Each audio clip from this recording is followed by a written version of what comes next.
Now, the boys doubted the Niners, but guess what? The Niners are it. Hey! Is it feeling good today? That's unbelievable. Wow. Hey, Kinsey feeling good today, man. You know, Duck it. Athleticism. well, you guys thought you were the athletes on the panel. It's actually me. It's actually me. Sorry. Well, last week, all of you guys doubted me, and you guys all picked Rams, right? We did. The Niners won. Came out with it. I love McCaffrey. I'm proud of you, the only healthy guy in the Niners. But we can get into the show now. I'm done gloating. So, you are now in the arena. Welcome to Gridiron, presented by Underdog. Whoa. My name is Kinsey, and I am your host. And today, joining me, we have the most fun crew. I love you, boys. One of the most prolific figures in the history of sports media, and the man who has never lost a debate, Skip Bayless.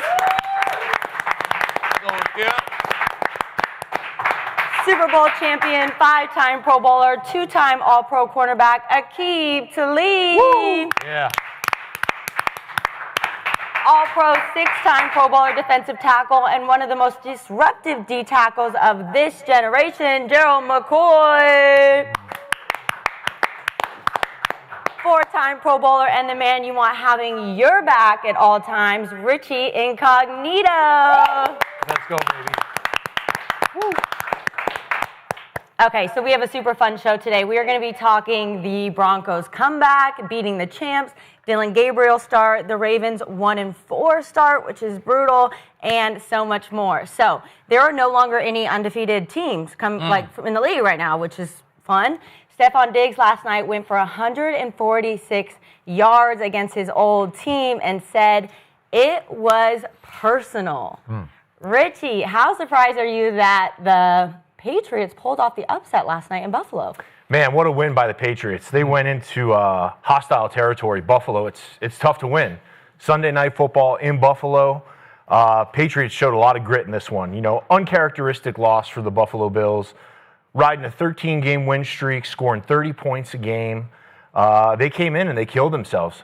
Those 2 first-half fumbles were very uncharacteristic. They're usually taking the ball away, not giving the ball away. I thought the Josh Allen fumble down in the red zone was kind of their final nail in the coffin, but Drake Maye, what a game. 13 of 14 passing in the second half, 184 yards. Diggs took it very personal. 10 catches, 146 yards. Diggs is the first wide receiver for the Patriots to go back-to-back 100-yard games since Tom Brady and Julian Edelman. Yes, sir. That is good company to be in. I thought Drake Maye looked like Josh Allen at the end of that game. He's got guys draped all over him. He completes the ball. Big win for the Patriots. Statement win. I think there's a lot that they could build off this. Definitely. They evolved as a team a little bit in Buffalo, man. Diggs, that Maye, that combo right there, like you said, it's their second game in a row playing to that level right there. So I like it, man. It's crazy turnovers. It was just in the air on Sunday, man. It was something in the air on Sunday. It was guys getting popped left and right, Skip? Yep. Hey, they was getting popped left and right, baby. We're going to get to these Broncos in a minute. No, you can't wait. Hey, I can't wait, Skip. Although I think you're a little premature with that jersey you got on Hey, today. what's up, Bo? Yeah. What's up, Bo? Oh, you're going to jinx him. Nah, ain't no such thing as jinx. Right. Not with guys like Bo. Yeah. But, you know, Drake Maye played an awesome game, man. He played an awesome game. Like you said, it was Josh Allen-like, man. And he led them. Vrabel, they got a great leader. Only way you go get a win like that is if you got a great leader. And Vrabel had them boys ready to play. And the Patriots always play good in Buffalo, man. That's a place where they go. They go play. You got some places where you just go and you feel comfortable as a team, as an org, something in the air where you just like to go play there. And Buffalo is one of those places for New England. So I like it.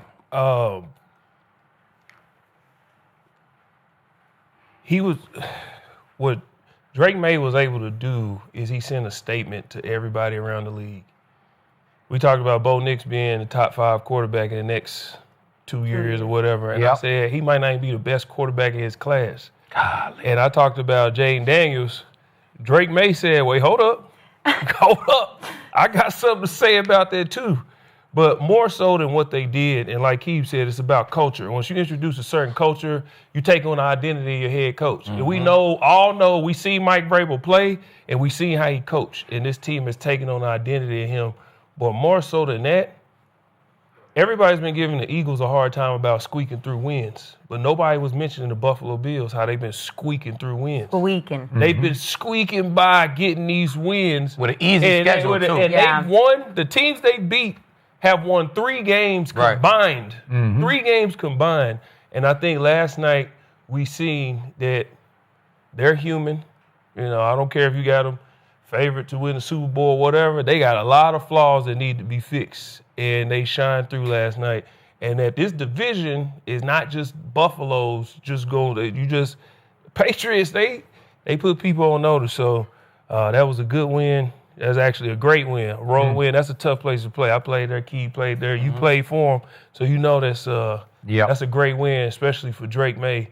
I think they have found their quarterback of the future. He's extremely talented, so I'm excited for the future. I want to talk about the Patriots' leader, who is not the quarterback, it's the receiver. And I want to talk about the head coach of the Patriots, who replaced the man that you know very well, who most people proclaim the greatest coach ever. But let's start with Diggs. He played possessed last night, but serene possessed. And it shocked me because we've all seen, you guys have all been around, we've talked about it on the show, going back to where you came from. And you go back on a mission to show them how wrong they were. And it can self-destruct because you come out with uncontrollable rage that just eats you alive, and you try to do too much too fast, and you're dropping balls, and you're over-amped, and he was just serenely amped. And you could tell in the pregame interview that he did for NBC on the field, and he was just ready. Yeah, he was. And it was personal ready in a great way. And I think it really rubbed off on a team around him that has a lot of young, unproven players. And man, he just from the first ball he caught, he's the one who sent a message to the Bills and to his own quarterback. I got you. I got this. I'm going to take this game over. And he took it over playing inside of himself, within himself in a great way. And then the scene that NBC showed that gave me goosebumps was Vrabel, which he does. He stands at the top of the tunnel outside the locker room, and he hugs every single guy, even the special teamers. He's hugging everybody. And he's got some Belichick in him. As he said after the game, I don't know what they think of me. Maybe during the week they think I'm an asshole. Well, they probably do. But he undercuts that by standing at the top of the tunnel and hugging everybody because it's coming from tough love. Love. Bill didn't love. I know you connected with him, but a lot of guys didn't. But he was Bill Belichick, so he sort of got away with that. That's the way he motivated by fear, I think, right? Wasn't everybody just afraid he's going to cut your ass, like... I mean, he was strict, but I think he did love, though. He get a rap. I think he loved you. He loved a lot of people. I've seen him in the whole building, but I don't think Tom ever thought that Bill loved him. I don't think he did. If you saw Tom's roast when he brought down the house at the end, boy, he went after Belichick in the end. Yeah. And it felt personal. I mean, that's a roast. That's a roast. I know, but it just felt like he was going to get his old coach. He had his own way. He got his own. Put it like this. He got his own way to show his love. You know what I'm saying? So he did. Okay, so Bill, after Tom left, 4 years, had one playoff game, and it was at Buffalo against Josh Allen, and it was 37-17. And Bill's defense, the vaunted Belichick defense, never made Josh's offense punt the whole day. It's like the immaculate game. It's a perfect game. Never punted. 37-17. And then Vrabel goes in there last night, and I thought that was an early statement for Vrabel's new regime to go in there and get a win against that group on that field, against that crowd, hyped. It was just it said a lot about Vrabel. It said a lot about Stephon Diggs. And then ultimately, to me, to your point, it said something about Buffalo because, yeah, we watched them on opening, was it Sunday night, when they're up 40-25 early in the fourth quarter. The Ravens were at Buffalo, 40-25. Mm-hmm. And then the defense collapsed. And we're all saying, what was that? Like it was just some aberration. It was just some one-off, right? It wasn't. We know now. It wasn't a one-off. They collapsed and lost 41-40 because something's really wrong. And we're going to talk about it in just a couple of minutes here. But something went wrong. And then Buffalo, they beat the Jets and the Dolphins and the Saints. To your point again, and what? Yeah. And what? Who are they? Are they really that good? Because they're not. And Josh is going to have to be careful because he's fallen into that trap of trying to live up to his hype. So he feels like he has to make 5 spectacular viral plays a game where he's going to run around and heave it sidearm, falling down 70 yards for a touchdown. And listen, the one thing Tom Brady showed us year after year after year, you better be able to do the boring little things relentlessly, consistently, or you're not going to win at this level the grand prize. You're not going to win the grand prize if you can't do the little things consistently. And as you said, I mean, he throws a pick, but that was really a better defensive play to me than, it wasn't a terrible idea, but then the fumble, you just can't, you can't. And as Josh, he owned it afterwards. He said they turned it over 3 times. If you turn it over 3 times in an NFL game, you're probably going to lose. And they did at home and let a team in their division make a statement. I think that's Josh Allen's game, though. You know what I'm saying? He always play like that. That's just how he play. He run with the ball out. He throw the ball back across the field. So you win some, you lose some. You got to take the good with the bad. You know what I'm saying? He don't play safe like Tom. He don't take the quick throws and just work his way downfield. And that's not his game. You know what I'm saying? That's not how he won MVP. So he going to have another 2, maybe 3 games like this year. So, he probably will. Yeah, so I mean, that's okay. 12-5, 13-4. That's not a bad record, you know what I'm saying? So, but are you impressed with him so far? Because I'm not. I am impressed with him. He's been dropping 30 a game. It's the National Football League. We could say bad teams, good. I don't give a damn about none of that. It's the league. Every Sunday, you better prepare and you better show up to play that game or you will get embarrassed. It's simple as that. Are you calling the Bills pretenders? No, they're not pretenders. They're just overrated from what we thought because they were undefeated coming in, and a lot of people. I want to say they overrated, man. It's. You still have Super Bowl contenders with Buffalo Bills. I mean, I ain't never have them Super Bowl contenders. You got to beat Patrick Mahomes. Okay. You got to show me something first. But I think they're a good football team. Every team is going to come out and have those days where, damn, we turned the ball over 3 times, we lost the game. You know what I'm saying? So I'm not super worried about the Bills, man. They defense. They never had the top defense in the league. They always give up points. You know what I'm saying? So that's why Josh won MVP. Yeah, exactly. So he gonna play spectacular, just score his buckets, and he'll be all right. Yeah. I mean, I have a lot of close personal relationships in Buffalo, and now is not the time to panic.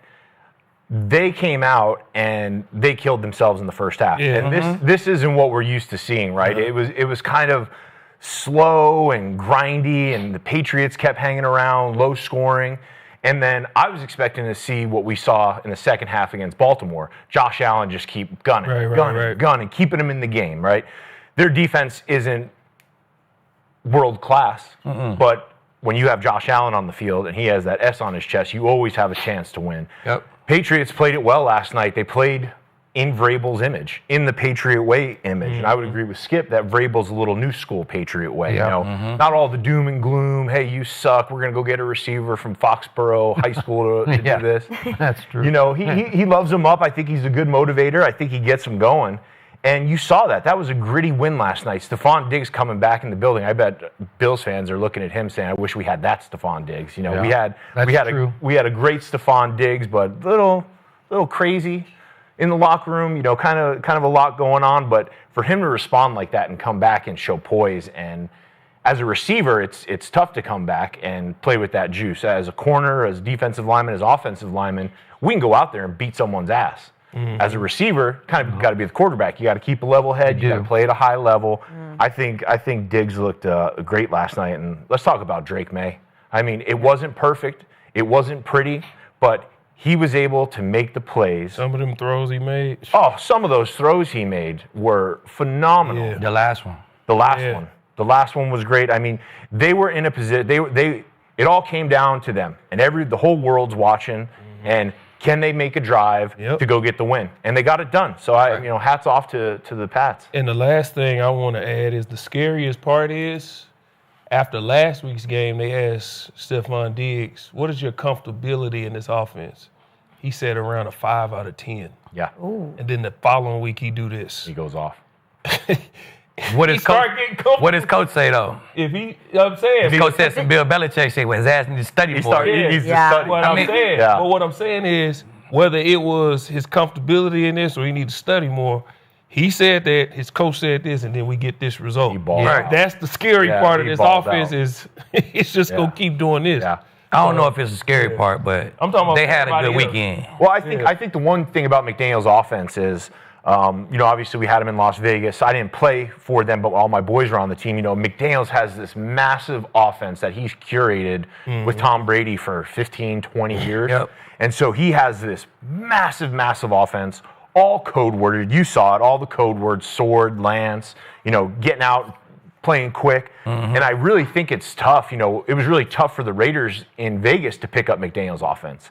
It was tough for Derek Carr to pick up this offense in one season. So, Diggs saying he's uncomfortable in the offense, and then Vrabel calling him out, and then you respond like this.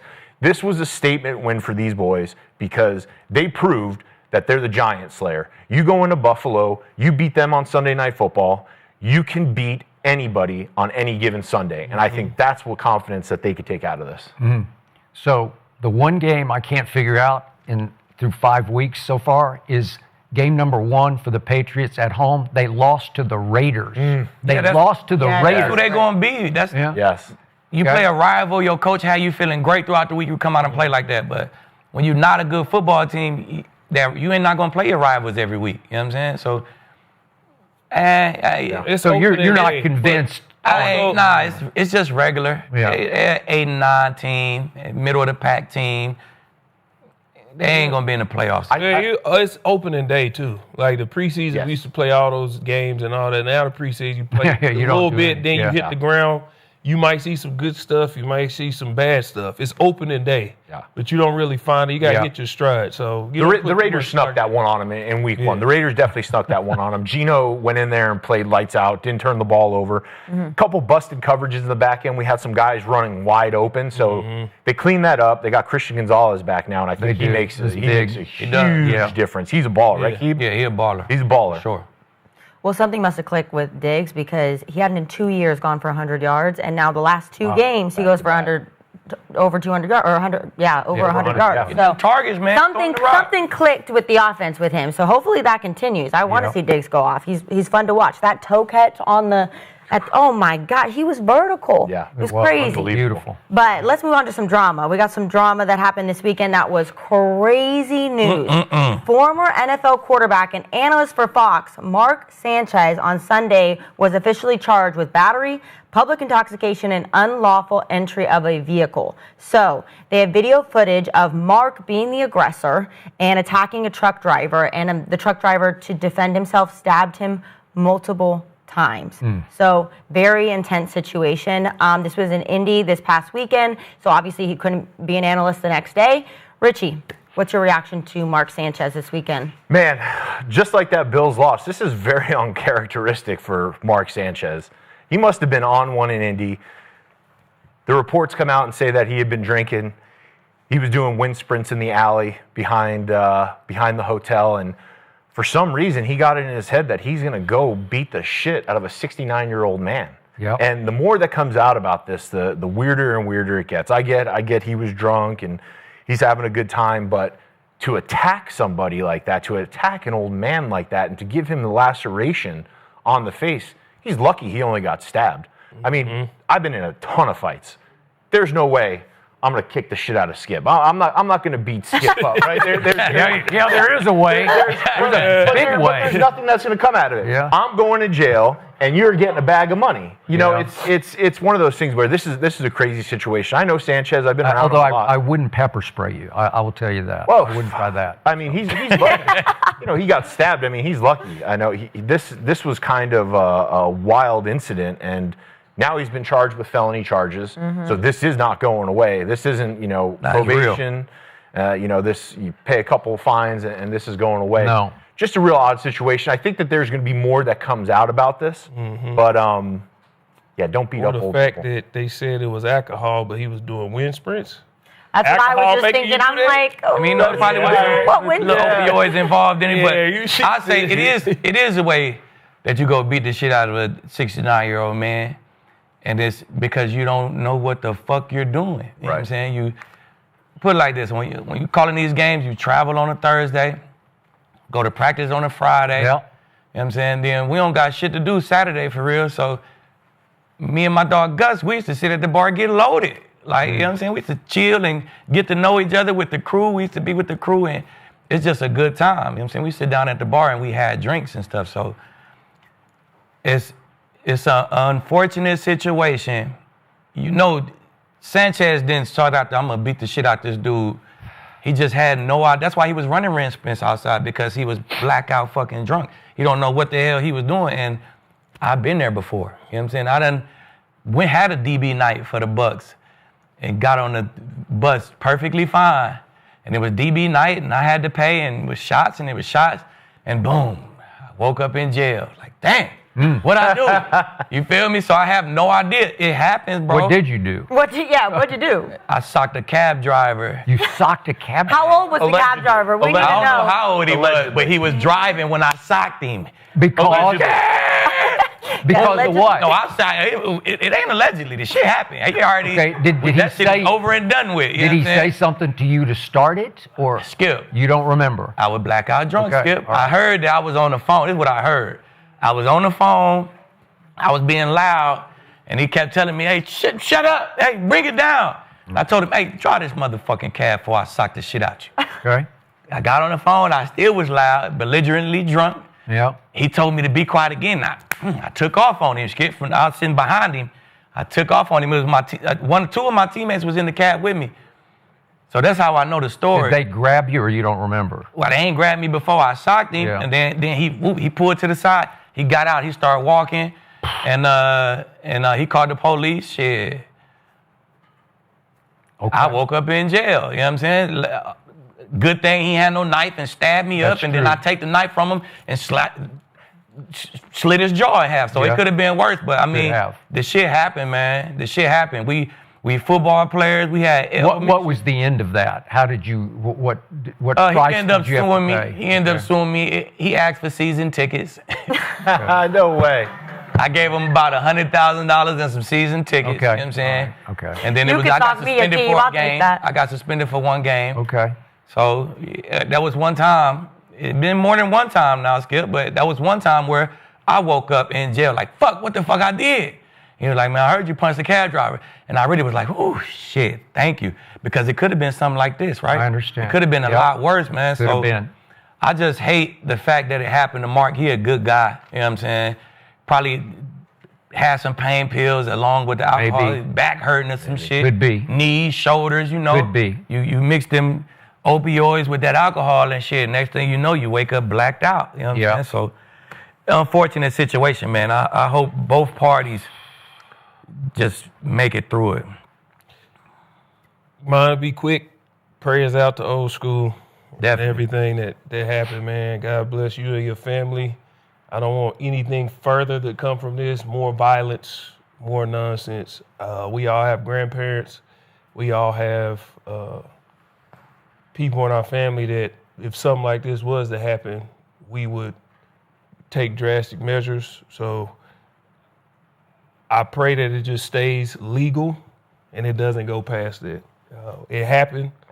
We don't know why it happened. We know they say he was intoxicated, but like Lieb said, he probably was out of his mind. And they're both alive, and it could have been way worse. So I'm just prayers out to his family. Definitely. And y'all keep an eye on him because those images wasn't great. And you hate to see that. So just let's keep it legal, and there it is.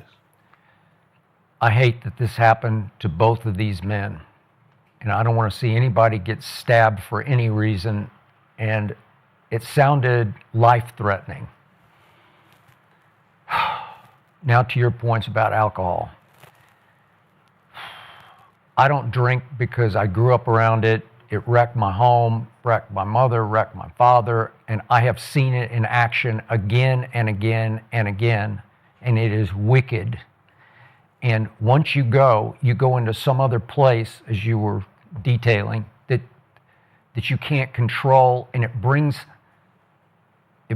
evil out of you. Whatever evil is lurking will fly to the surface and take you over if you're not careful. Some people can control it drunk, and a lot of people can't. And I don't know if other drugs were involved. I have no idea. You could be right, could be wrong. Could just be alcohol. You can run wind sprints when you're blind. You definitely can. Yeah, you can. I still don't know one piece to the puzzle here, and that's what provoked Mark to start with. And to your point, I've been around him a little bit, enough to know it seems like he has a clean track record, and it seems like, by all accounts of people who know him well, that he's a good guy. And he did a really bad thing because he initiated this by all accounts. By all accounts, he started it. I don't know if some words were spoken. It doesn't make any sense to me, but we don't know the gory details, the deep down details of what provoked him to go after the 69-year-old man and attempt to inflict bodily harm on him. And to your point, it got upgraded now to a felony charge. So the DA thinks this qualifies as jailable. It's what, 1 to 6 years potentially in prison. Do I think he'll ever go to prison on this? I don't, but I don't know what could come of this. But I always say this and people laugh at me, but if you're a star athlete or an ex-star athlete and you're out anywhere at the club, I think he had been at the club, after midnight on a Friday or Saturday night, bad stuff happens. It just does, because you lose control, and everybody's out to get you. Whether you like it or not, they're going to say things to you. There are going to be frustrated athletes there. You might look sideways at somebody's girl, and it just flies out of control. And I will bet you, if you could talk to Mark Sanchez today, he deeply regrets what happened, because he would look back on it and say, what was, as you said, what was I doing? What possessed me to do that? Because even if there was a legit beef that started where the guy said, I have no idea, but if the guy said something that did provoke Mark in a way that you guys would all say, well, I get that, but you can't act on your impulse. You can't. Drunk or sober, you just can't act on your impulse. If he says something that really pisses you off, how many times have you guys been in those circumstances at a club or out somewhere? You just can't act on your impulse because the price you're going to pay is too severe. Mark's career will now be threatened by this, I assume, depending on how it shakes out in court, because this is going to go to court, very serious charges. And I just hope Mark is going to be okay, to your point, and I hope the man is going to be okay, and it sounds like he is. But it also sounds like he was literally fighting for his life at a certain point. And so I certainly can't blame him for fighting back with first pepper spray and then his knife. But, man, in the end, was this worth it for Mark Sanchez? God, no. That's what I'm saying. It was a knife. Yeah. I live in Texas. Right. It could have been much I live worse. in Texas. Ooh. Check the laws. Ooh. It was a knife. Wild West. Yeah, it's Wild, Wild West in Texas. So listen, that's why I said prayers out to both of them, and let's keep it where it stopped. Because, again, I live in Texas. this could have been a completely different story that we're hearing right now. Yeah. So Yours was in Tampa when you had your. Yeah, I was in Tampa. I was a rookie. Okay. Yeah.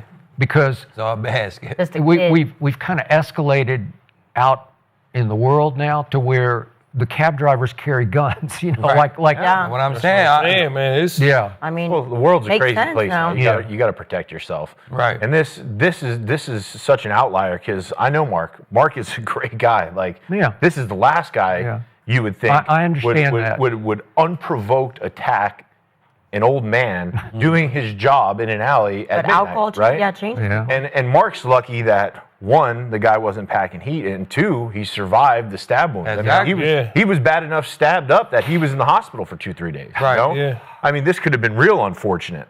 So, the legal process is going to play itself out.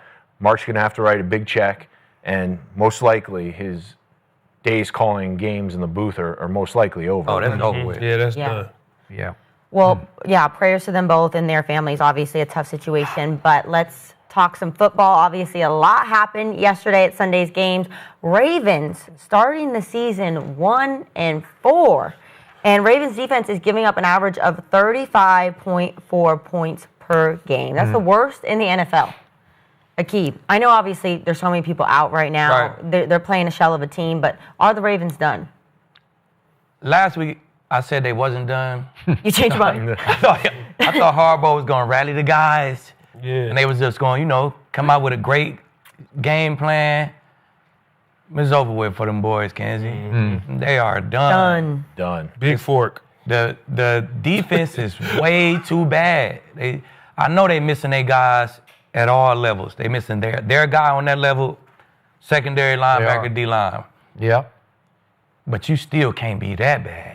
35 points a game. That shit was Crazy. terribly bad, blown coverages. Man-to-man, guys just flat out getting roasted. This mano-y-mano. Like, he can't call zone, he can't call man, we can't stop the run. I don't think it's guys just probably it just look checked out to me. I never seen the Ravens look like this, you know what I'm saying? But I remember the first show though, we got to talking about Lamar, and I told y'all, you don't go to them OTAs. Hey, Lamar don't know how much he affect the team, man. That's true. You get the defense better when you there for OTAs, because they gotta crank their competition meters up and play against you. You know what I'm saying? You play against Cooper Rush, it might be fun and games all offseason going against Cooper Rush. You think you better than what you are. So I knew it'd be bad for the Ravens this year. I didn't know it'd be this damn bad. You know what I'm saying? Now they got the injury bug as well. And on top of that, they got the Rams coming to town. Man, you start off 1-5. Lamar gonna take his time coming back. I know he want to get back and get his numbers right. He got Hall of Fame dreams and stuff, so you don't want to just miss extra games. But he gonna make sure that hamstring right before he come back. They lose these next games. So I'll stick a fork in them, man. Them boys is done. It's too hard to come back from 1-4. Then you got one of the top teams in the NFC coming to town, 1-5. It's over with. Yeah, and I didn't play on. You can lose. Losing games happens in the NFL, but there's a way to lose. Like, you lose games, some game, like Aqib said, they just look uninspired. Mm-hmm. Like they don't look like they went out into a home game like we gotta defend our home and play with some pride. Yeah. At some point, it has to kick in. Yes, I play for the Baltimore Ravens, but I'm from Southside Oklahoma City. When I step on the field, everybody sees GK. That's what they grew up calling me. So when they see me, they don't see G-Mac, Gerald, McCoy, whatever. They see that guy. So when I go on the field, the pride that I play with is bigger than just I'm a Buccaneer or I'm a Panther or whatever. Man, at some point, you got to play for your name and who you are. And they That's just a good look point. uninspired. Yep. And that winning pedigree and that historic play like a Raven style is like it's just non-existent, man. And I understand missing your Hall of Fame quarterback or your MVP quarterback. But I go look at Cleveland won the Super Bowl. Trevor Siemian's the guy the next year. you can play without your quarterback being in there if the rest of the group rally together. Keeping them was the number 4 scoring defense. They had the 22nd ranked offense, but the number 4 scoring defense because they said, no, Peyton is not over there, but we still have winning pedigree. We got to come together. Now, they are missing over $100 million worth of players right now. They're out. However, we talked about culture, and when a culture's set, you play a certain way. And yesterday, they did not play like we look at them and say, dang, if they just had their guys. I don't know if they had their guys or how this would be looking. It just, they looked uninspired like they had played. Yeah, they had 2 games ago. They had them all. That's what I'm saying. That's what I'm saying. So it's just like, they just look uninspired, man. Yeah, they done. I've been on teams like this. I ain't never played with a Lamar Jackson. We was on the same teams like this. We was on teams like this where you just know, like, nah, man, that's over with. Yeah. You know when you see it. Yeah, I mean, the injury bug. The defense wasn't playing well before the injuries, but now you're missing guys up front, linebackers, guys in the secondary. You're missing your starting left tackle. You got $100 million sitting over there on the bench. You know, no Lamar, no shot. And then you factor in all the other injuries. Right. But yesterday was uninspired. I said that they were on life support. They flatlined. They looked terrible yesterday. And Houston, they found their way a little bit with the offense, but they are not juggernauts. Like they shouldn't go in there and beat your defense. ass. They do. Defense is legit. Yeah, no doubt. But they put up so many points, and that offense really has been sputtering against bad teams. So to go in there, get your ass kicked at home, and to look like that, I saw a couple guys. I don't want to say guys were quitting on plays, but they did not look motivated. Agreed. They did not look hungry. Yep. They did not. Same thing. They did not look like Ray Lewis and Bart Scott and Terrell Suggs and Ed Reed out there flying around making plays. So yeah, you know, just looking at that game yesterday, I've been on bad teams, and when you see that, when you feel that, sitting at 1-4 with the injuries, there's no path to the playoffs for this team. I got to quadruple the emotion here. I'm with you guys. I've been doing this for a long time, and I didn't carefully watch that game yesterday because I quit watching it because it was unwatchable. In my career, I don't think I've seen anything as shocking as what I saw yesterday from the Baltimore Ravens at home play like a Raven at home. Yeah. A Raven? I saw Rex Ryan on ESPN say that the Ravens have now given up 177 points. When Rex was coaching there, I think he was the linebackers coach in 2000, Ray Lewis's defense gave up 163 points for the whole season. So 177 through 5 games versus 163 through 16 games. That was the standard that got set by the 2000 Ravens. And then that happened. C.J. Stroud had played the Ravens 3 times in his fairly young career and never scored an offensive touchdown against the Ravens. And yesterday, they hung 44 on the Ravens. 44? And I look at the yards, 417 to 207. And I like Cooper Rush. I think he's pretty good. And he was pretty awful because everything around him was so awful. And he threw 3 picks. A couple of them you could say weren't really his fault. One was just tipped into it. But it was the all-time humiliation game for a great franchise. To hit bottom like that. And John Harbaugh said after the game, we had good enough players out there to play better than we did. So he was, he's saying, I thought we had pretty good depth, and we put them out there, and to all your points, you rise up, and we all thought, I thought they would rise up and say, no, not in our house, not today, because Houston had struggled on offense for 4 games. They really had. They had all kinds of issues. They don't have receivers. They can't run it. They can't do anything. And they hung 44 on them. And I'm saying, ultimately, I know John was asked after the game, is Zach Orr in trouble, the defensive coordinator? Are you going to replace him? And he said, no, we got to do this as a group. He gave the cliche, predictable answer. But the guy who's on the hot seat now is John, because this is year 18 for him, and I know he's done a lot of great stuff, but Been a minute. I'm going to go farther than you were getting there. I just thought they quit yesterday. I thought they came out on the field and their body language was, we have no chance. We cannot stop the Houston Texans in our house. We can't. Which is crazy. Crazy thought. The fourth worst scoring offense. Like the Texans this year look And I like think that. ownership just valued Lamar so much. You know what I'm saying? I Like, shit, understand. we got to get over this hump. Like, Okay. is Harbaugh going to get us over this hump? So I agree with you, Skip. Like Man. we might have to find somebody who can get Lamar over this hump. You know what I'm saying? I don't know if Harbaugh going to do it. I don't either. And to your point, what I didn't like, Jair Alexander did an interview after the game. It was like, what was with the scuffle with the ball, whatever. He was like, well, he was celebrating. He was doing Ray Lewis celebration here in our end zone, and that's not something you do. Yeah. He can't do the celebration if you keep about the end zone. Don't fight after the fact. Like, don't be tough after he done already scored. Like that. Yep. I didn't like that he did that. Okay, what position does he play? It's a wide receiver. Position do you play? You're a corner. Like, I get that there's a tradition and there's some things that's sacred, but like after the fact, like all that you tough after the fact, man, y'all getting man. I'm telling you, I've seen Aqib said it. We've seen that, but there comes a point in time where pride kicks in, and like Harbaugh said, we had the guys, but They did. But Skip. There comes a point in time where you stop responding to your coach. You do. Yep. Right. Yeah.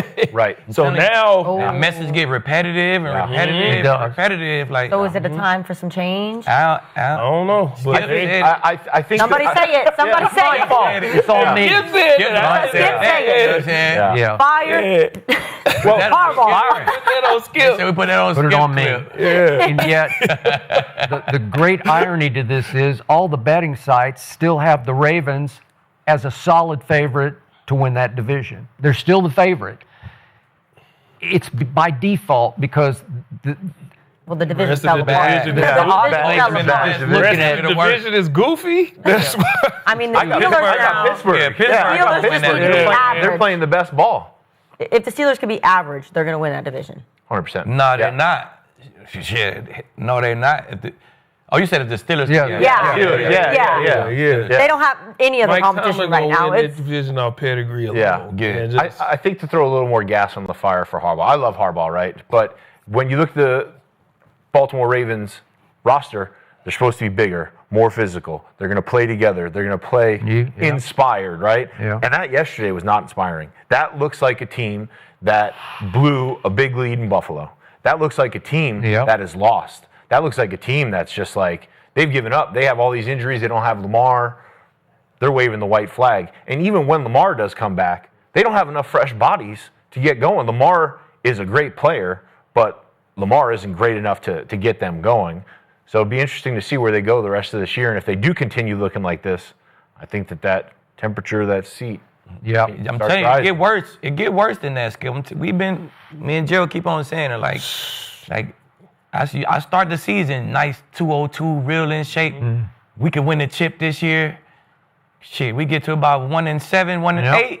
Ah, shit, we out on Wednesdays, Thursdays, and Fridays. Okay. I'm weighing in at 111 now. Like, you know what I'm saying? It get worse.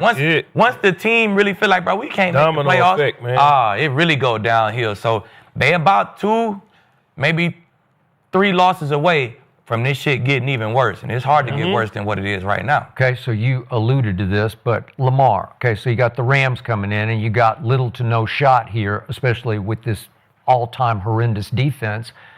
Does Lamar say, I'll save the day, or does he say, I'm out, I'm done? You know, Hamstrings, it's not like I could play if I want to type injury. You know what I'm saying? If that hamstring is biting, then it's biting. Yeah, but Harbaugh played it all the way to Friday last week, saying Lamar's iffy. You know, like he might. I don't know how I heard it. That's head coach speak, man. Yeah, I don't know how I heard it. Hamstrings them hamstrings, they do what they want. If it's gone, it's gone. Especially with a guy like Lamar. Yeah, You know what I'm saying? do what they want. If I'm Lamar, I'm sitting on the sideline and I'm watching that loss to the Texans. And if he's sitting there watching the Rams kick their ass, He might come back for a little bit, but if I was him, I'd be like, we got the bodies around me. But what about like the Hall of Fame? He's still got stats to See, that's what I used to think. I'm like, I know we play for the Bucks. I know we trash. But shit, I got to get healthy. I'm trying to get these picks. Listen. Like, I need to be available in these games. So players have their own pride. If Lamar comes back, crushes it, he can still win MVP. Imagine he makes playoffs. Yeah, but you still, not behind like, that offensive line. It depends. It just depends on the guy. Like me, I didn't care. If we winning, we losing, I have pride in all the work I put in, man. Where I'm from, you don't make it to being a first-round pick. That's just because it's not that we don't have talent. They're just not. Skip, you from there. They just don't come get us. So when I made it here, no, man, I'm doing everything I can to stay here. So what they're not going to do is, the Bucks may be terrible, but when they turn their tape on, they're going to say, that person jumps off the tape. Yeah. Right. That was how I felt. So I don't know. We don't know about Lamar. That's how I felt. Richie said he's sitting on the sideline. He said, I'm hurt, I'm tired. If I was Lamar, see, Richie don't get stats like that. You know what I'm saying? sitting on the He can't get sideline. numbers. You feel me? He can't add up his numbers. But what numbers is he going to do when they can't get Derrick Henry going, the offensive line he can't been scoring block, 30 though. He's been dropping 33 a They game. get Like what, shit. But now you're missing. He getting Hall of Fame numbers. You know what I'm saying? You're missing a lot more players than the last time Lamar was on the field. When you're a guy who gets stats, you're going to try to get them stats. Now, I said like my weight went up. I got unfocused. But shit, I still was trying to play well. You know what I'm saying? I might go out a couple more times because I'm like, we ain't winning shit. So my after work habits might change, but I still wanted to be available. I still was in the training room trying to get healthy if I was hurt because I know I'm on this clock. I can't play forever. I'm on this clock, and I need every game that I can get. You know what I'm saying? To rack these numbers up. You know what I'm saying? So, Richie, you don't really count no stats like that. Richie gets starts and pancakes. I'm just Starts and pancakes. Starts and pancakes. So guys who collect stats, like sacks, like touchdowns, they might look at that shit a little different. Well, the poor Ravens fans, because 90% of the chat says the Ravens are done, and the entire arena they done. thinks the Ravens are done. So not much hope there. And so you were right. I know you predicted since the beginning. You were like, Lamar didn't go to camp, all these things. So you were right about that. But you hating on Baker Mayfield, how's that looking right now? How was I hating on? So tell me. You've been hating on Baker Mayfield. How, Kinsey? Because now I had Emeka Egbuka. I put in my money for Rookie of the Year, and that's looking good now. You're gonna win how did I hate on Baker Mayfield? You always hate on him. I said, how did you not hate on Baker Mayfield? I said he wasn't the clutchest quarterback in the league. Oh, that turned to me hating on him. Every game you pick against him, every game. They've been playing good teams. It's a good question. How many people before the season, who did you have as your MVP before the season? Who did I have as my MVP? Yes. It was between Lamar and Josh Allen. Okay, and you had? Josh Allen again. And you had? Not Baker Mayfield. Gerald had Baker Mayfield before the season started. And still wrong because it ain't going to be Baker Mayfield. Okay. We're going to get into it. But is he making the case? I'm going to let Skip start. It's a whole lot of... Right now, Matthew Stafford is the damn MVP for real. Really? Matthew Stafford? He got the most yards in the What are you wearing? What are you wearing? Last week. What? Wait a second. Just go off numbers, So we're skipping over the guy that you live right up the street from and Dak Prescott? Oh, yeah. Dak. We can put Dak in there, too. Baker? I'll throw in there. Puka Nacua. I mean, we're just talking quarterback. The leeway. But I like Puka, too. I think Puka keeps doing this all Yeah, throughout. what if all the quarterbacks are kind of in? What if I feel like if you're going to win it at quarterback, you got to have the most yards, the most touchdowns. Baker don't got those. Josh Allen just won it. He didn't have the most nothing. I know, but they want him to face You know why he won for some it? reason. Because he carried a team that had a lot of stuff that they didn't have that was up here, and he put the team on his back, which kind of sounds like a team that I know that's in Dallas or a team that's in Tampa. They have a lot of injuries. Man, them boys got hella stars. Dallas got hella stars. Tampa got hella stars. That defense? That's the defense. We're talking about the offense. We gonna bro. get it. Yeah. Go ahead, Skip. Yeah, Skip, I need to know. Hey, but just for the record, you do bleed Bucks, man. You But I also knew based off last year They drafted this kid out of Ohio State. Yeah. I knew our defense would be better. Baker been getting better by the year. He does. Every year he's been getting better. Well, that's a fact. So he gonna win MVP. I still got Baker winning MVP. Okay. I said it And before the season. for the I record, guess I just hate Baker. For the record, You Aqib. just said you hate Baker. I guess I do. Aqib did bleed Bucks until they left him off their all-time top 75. He Before never they done that, they played. traded me. Yeah, they He traded. stopped bleeding Okay. Bucks in, what was it, 2012? Man, hey, You weren't man, bleeding Bucks when you were I there. appreciate them making me a millionaire. You know what I'm saying? Thank you.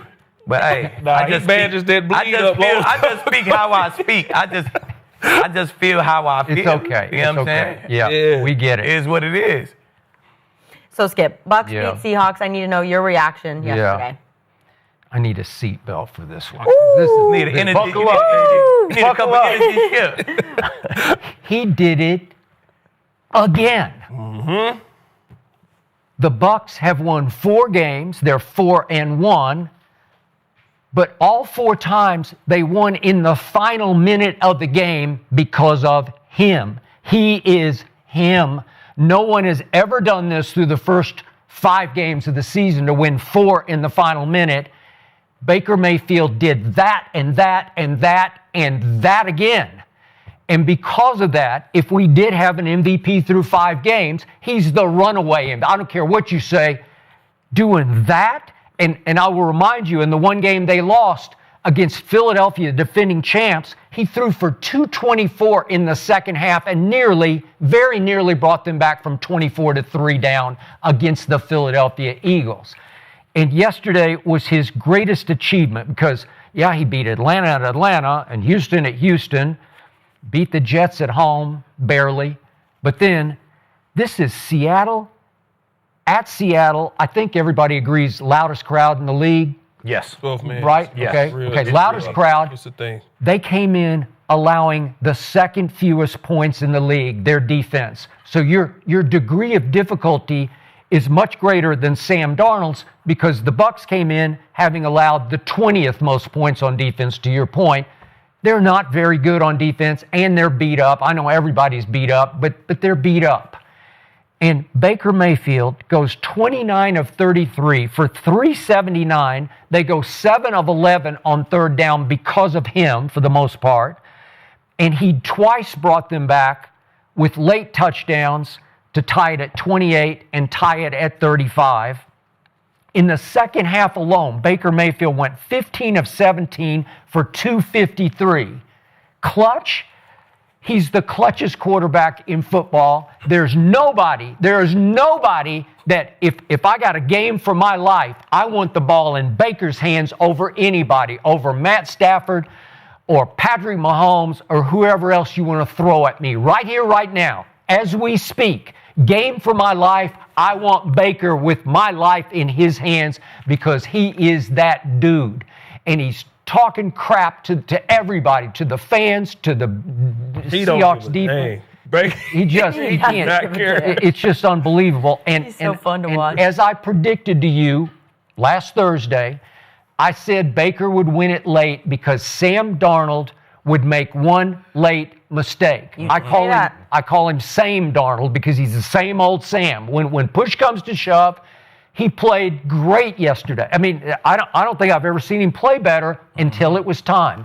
And then he almost threw one in the end zone to Diaby. It got tipped up in the air. So he's trying to throw one there. And then he threw another one that got canceled by a ticky-tack holding penalty on the DB. It was just ridiculous. I wouldn't have called that. No. And then finally, Winfield's up in his face, blitzing.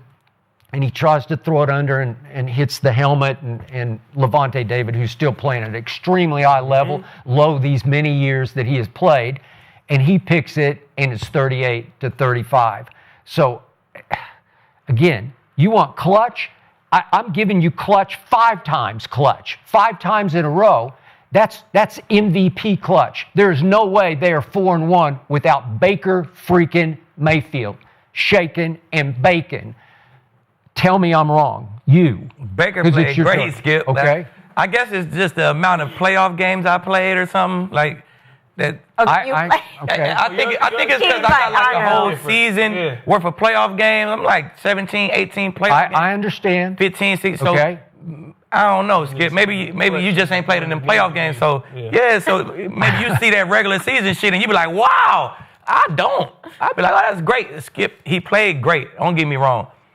I don't hate Baker Mayfield, but I don't love quarterbacks who just do it in the regular season. That's all I'm saying. Okay, he has What the we talking about highest, right now, though. Yeah, I understand that. highest quarterback rating in NFL history in the postseason belongs to Baker Mayfield. But did that turn to the highest win percentage? Okay, he's 2-3 in the postseason, but remember, All right, Cleveland hadn't won a playoff game in 25 years. It's gonna be hard as a basketball player to grade another basketball player. Well, my teammates was Michael Jordan and Kobe. That's what I'm saying. I think it's just the amount of playoff games I've seen. Somebody else after you've been around. I think that's what it is, Skip. I think that's what it is. So that's true. It has to be, right? It's impressive. Like I say, he played a damn good game last night. Sam Darnold played a damn good game last night. Yeah. But he was Sam Darnold, like you said. He threw his fourth quarter pick. Yep. Baker did what he did. But And I wish I'd been a fly on the wall at your place because I would like to see your reaction. Right? I'm going to tell you exactly what I said. Yeah. Skip said you was going to do this shit, bro. Thank you. Hey. Thank you.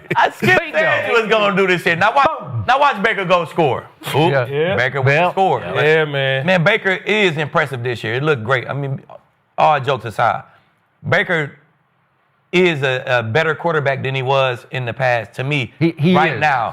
Right now. He's finding that swag. Some quarterbacks get a lot better when they're older. You know what I'm saying? He wasn't bad before, but I feel like right now, he in total control of the game. Mm-hmm. He got command of his team, the crowd, the coaches.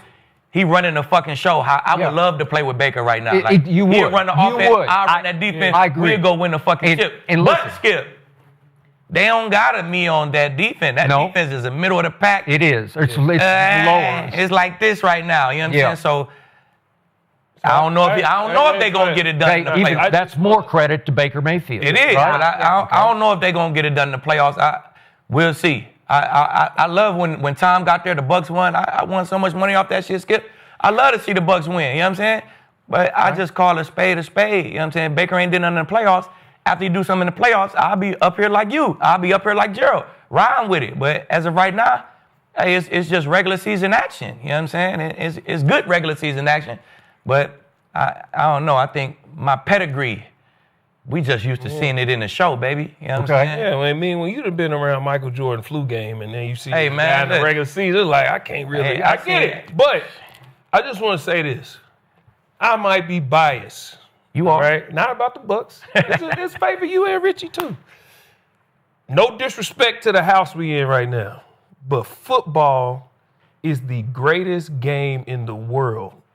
Because in what other game can you take two people, quarterbacks in the same draft class, top 5 picks, that were just fighting for a position, like of the QB battle in 2022? They were. Everybody had written them off.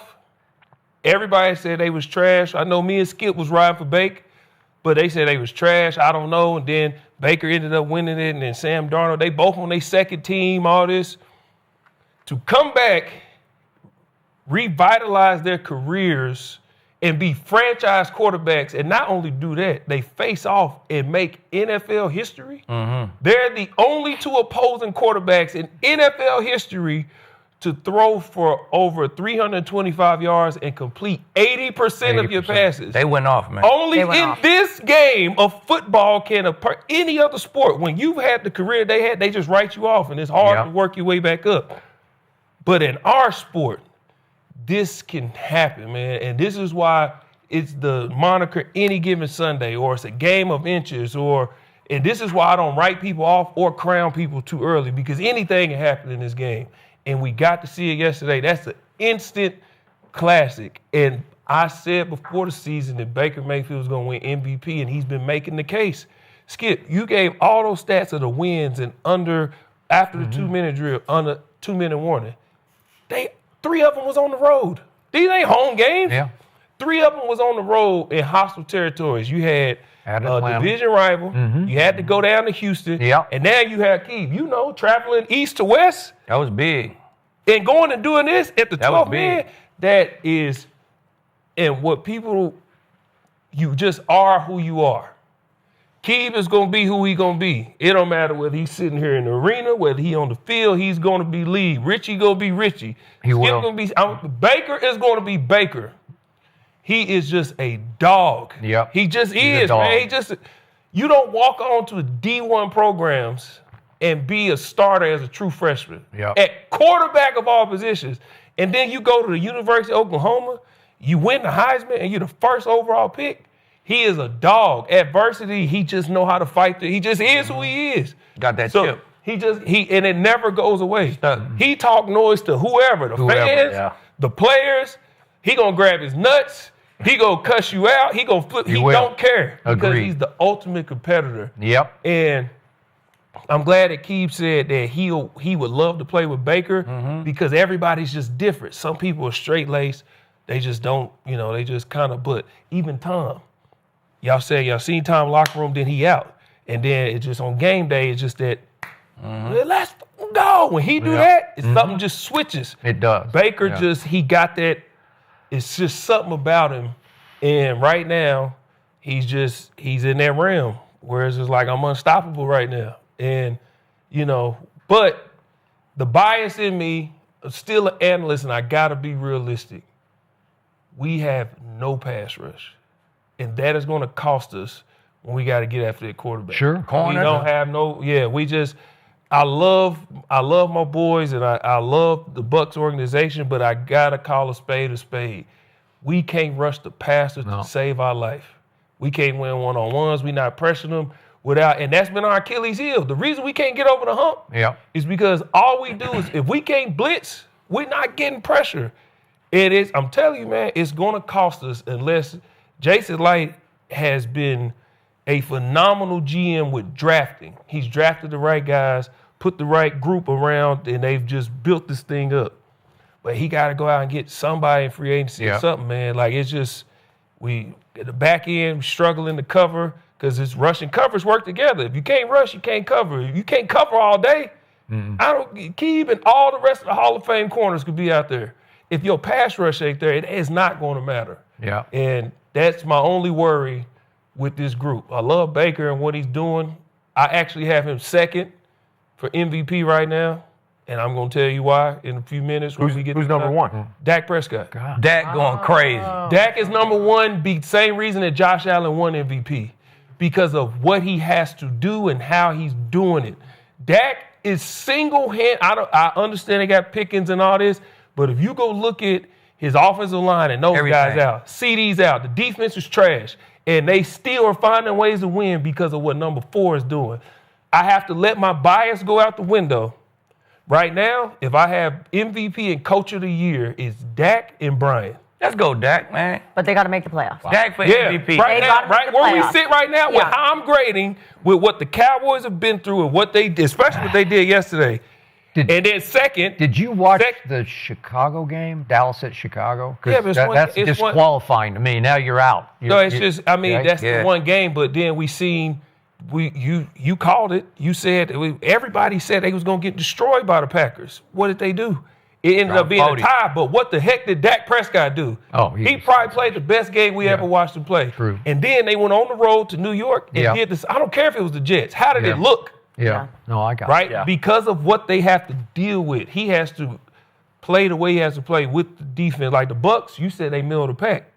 Cowboys defense ain't middle of the pack. They at the bottom of the pack. Yeah. And Dak is still, man, like. Okay, Richie. Yeah, back Richie. to basics. Richie, how are you feeling about Baker? I love to see it. I love to see it because what Baker is proving is Baker is clutch.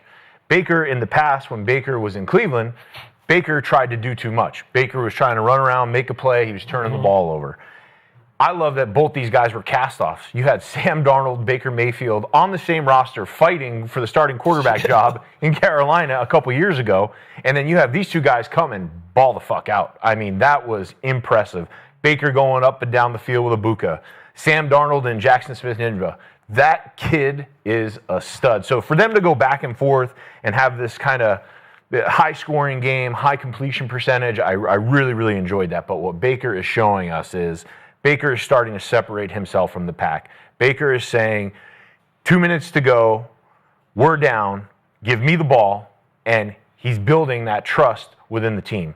And now when you got Egbuka just running down the middle of the field wide open, I hear what you guys are saying about the defense, but when you just look at Baker, Baker is balling. Baker is making them believe. Chase McLaughlin, nailing all these game winners. Yep. Can they keep it up for the rest of the season? It'll fall on the defense. But for right now, Baker is the reason why they're winning games. Let me go ahead, Skip. No, there's no Mike Evans right now. And to me, he is the most underrated receiver in the history of the league. He still doesn't get his due. Nope. He's a first ballot Hall of Famer because he's the ultimate security blanket. What is he, 6'5"-ish? Yep. And for Baker, when in doubt, you can just look for Mike Evans. And now you can't. You're throwing to a rookie, and this rookie really intrigues me because he's one of those kids who just knows how to play because he's not the fastest, he's not the biggest, he's not the strongest, he's not the most physical, he's not run after catch really. I mean, he can if it's gone, but he just knows how to run the route the correct way, and Baker trusts him with his life.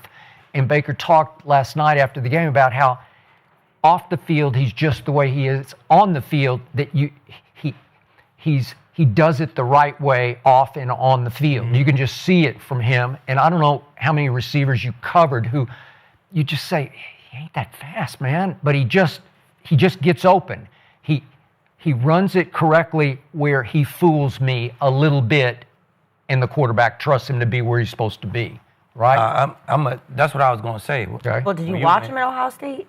Man, listen. Emeka Egbuka is Jamar Chase-like. Okay. He is – everything happened for a reason. Now, I love Mike Evans. You know what I'm saying? Mike Evans went down.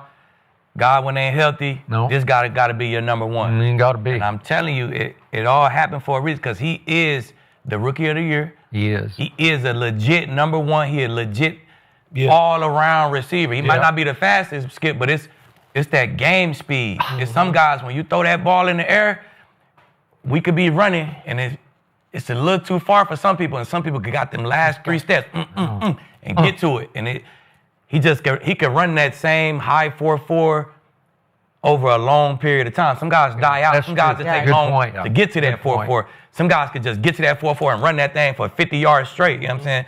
His game speed is crazy, his ball skills, his routes. And like you said, he just know how to run routes. He know how to make it look like this. And he know how to move defenders. You know what I'm saying? Yep. And he know how to control his body to catch these balls. Bro, special. I know special receivers when I see him, Skip. You do. He is a special receiver. He going to score double-digit touchdowns this year and probably again next year. And it's Jamar Chase-like, I'm telling you. And to your point, Aqib, this is why I say that Jason Light is a great GM.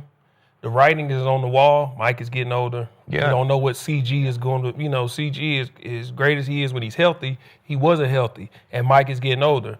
We have our quarterback of the future, so we got to give him his, we got to give him his. You got him. So when he drafted in the first round, I said, I know what you're doing, Jason. And my guy, Robert Ayers, who was there in training camp, he told me during training camp, he said, G, let me tell you something. And I talked to Baker, and they both, something's true when you talk to two different people at two different times, they say the same thing. They said he doesn't have a position where you put him here and he'll be better. He can do everything. And he said, I'm telling you right now, whether he's the number 1, number 2, or number 3, he going to have 1,200 yards this year. He said, I don't care where they put him, whatever. He said he will get you 1,200 yards as a rookie because he's that good. He said the dude could just ball, and we seen it. Look, all these fourth quarter wins for Baker, right? Who he been throwing that motherfucker? Yeah. You dang right. Well, yeah, you guys have Hey, this motherfucker. I put Jamar Chase in he Randy Moss like. You know what I'm saying? A lot of people ain't Randy Moss like. You look at the numbers. Who done put up numbers like close to what Randy did? Only Jamar. Okay. All right. Egbuka, he Jamar Chase like. He the only one. I'm telling you. These boys is different, man. Okay, who's the greatest receiver ever by far in most Randy Moss. Randy Moss. No, most people would say Jerry Rice. That's what most people would say. Stats, Me. right? Randy. Okay, Randy I'm with you on that. Randy But Moss. Jerry Rice ran 4.6. Yeah. 4.6 and fell because of it. Small school 4.6. I know the Cowboys had a shot. Landry's like, no, I don't do 4.6. as great a route runner as I ever saw was Jerry Rice, because he just made it look effortless. I couldn't figure out how he was doing it, because he didn't look fast to my eye, but he played faster than he looked. And he got open, right? You know how to move them DBs, man.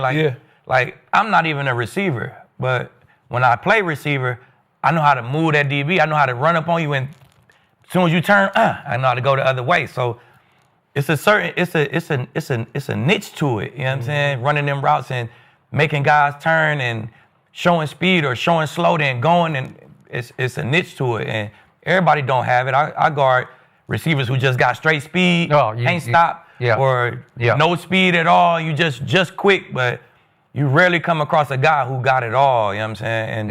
And it's the speed he's talking about. It's that the difference in running 100 meters and running the 400. Yeah. You got that sustainable speed. Exactly. I can't beat you at this 100, but if we go 200, I'm going to win. And he got this speed. Like AB, that's what AB had. Yep. Anthony Brown had that. AB wasn't He super 4'5". fast. When he get on the field, he looked 4'3". He did. He can get to every deep ball because he can run. He get to that 4'5". Right now, he can run that 4'5", 50 yards downfield. It's the same amount of speed. So he was another one who had that game speed. Roethlisberger used to just drop back and fling it. Let it ride. AB run past the fastest corner in the league. You know what I'm saying? You saw AB returning kicks and he was pulling away from guys. He gets to that 4'5" fast as hell. You know what was funny? I actually saw an article this week and they asked Peyton Manning and Tom Brady who their Mount Rushmore of wide receivers are. Ooh. Manning and Brady both said Jerry Rice. Okay. Number one. Number best one. ever. Okay. Well, the stats just scream it because they're like silly stats. They're like video games. I mean, they stats. should be those kids. He played like 30 years. Joe Montana, Steve Young. You better put some numbers up in 30. Jerry, and you watch him versus Prime and all that. Like, Jerry was Jerry. But also, I think mine is more of like, if a person don't have some of these older basketball players or something in they top 10 or whatever, I grew up on Randy Moss. Right. Like Randy. You got Moss. Randy, we grew up playing a game called Moss. Like, that's just, and we still play it. But Calvin Johnson, to me, is Randy Calvin, and then wherever will go after that. Hey, you didn't cross Jerry. Nah. Oh, okay. Nah, I ain't. Yeah. I was a Michael Irvin fan, man. Okay, well, so was I. I might put Michael Irvin over Jerry. You know what? I do. But I got close to Bill Walsh later in his life, very close to him. And he always insisted to me that Jerry Rice was the greatest football player he ever saw. Football player was Jerry Rice. And I'm like, I can't see it. I can't eye test it because it never. Maybe it's because he made every catch look so effortless. Right. He didn't have any highlight plays where he said, "Did you see that catch?" Yeah. Well, I don't know. He just made it look simple to me. Yeah, well, maybe you guys were sleeping on Emeka, but he broke the Ohio State record for career receptions. I knew in college. I said, that's why I put my money on rookie of the year. I said, he's going to be great. You were correct. Let's move on. Okay, so Aqib, today you show up in your Bo Nix jersey. Yep. What's going on here? Okay. So Bo Nix and the Broncos, they came back from a 14-point deficit in the fourth quarter to beat the undefeated champs. And A.J. Brown, we know, has been begging for the ball. He's been complaining. And there was a potential game-changing play. A.J. Brown, I don't know if he slowed down his route or Jalen Hurts overthrew him. So we have a lot to unpack here. Aqib, how did Denver come back for the win? How did Denver come back for that win? Well, first of all, in the second half, they found that run game. You know what I'm saying? Whether it was Bo or whether it was Dobbins, they found that run game, and then that opened up them play actions and stuff for Evan Ingram. You know what I'm saying? He had key catches in the game, play action, a touchdown, another one like second down. And then also, Bo got hot, man. Bo got the cooking. He was looking for Sutton, and he found Sutton often. A lot of big-time catches on third down. Sutton to Bo, it was a 3rd and 2. Boom, he hit him stop route. Extend the drive. It was 3rd and 15. They got a penalty. It was 3rd and 15. He threw the sticks route. He got skinny, got like 25, 30 yards on it. It was a 3rd and 6. He threw a back shoulder to him. All of them versus my guy Mitchell, too. He has a great corner. It was mano-y-mano. And Sutton was standing up to all those. So they found that run game. Bo got hot. And then I think most importantly, that defense turned on, man.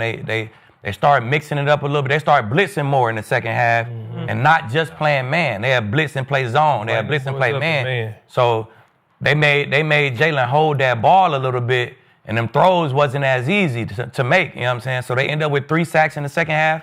2 of them came on third down, and that defense had 5 straight stops to end that game. 5 straight stops against the champs, you know what I'm saying? So defense win chips, man. Hey, AJ, he caught a couple balls here and there, probably left with like 40, 50 yards. That guy was under control. Pat had that shit under control. Yeah. You know what I'm saying? Especially when it counted.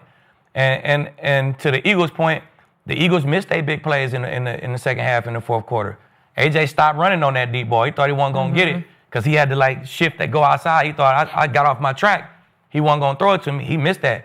They a big fourth down to Devontae.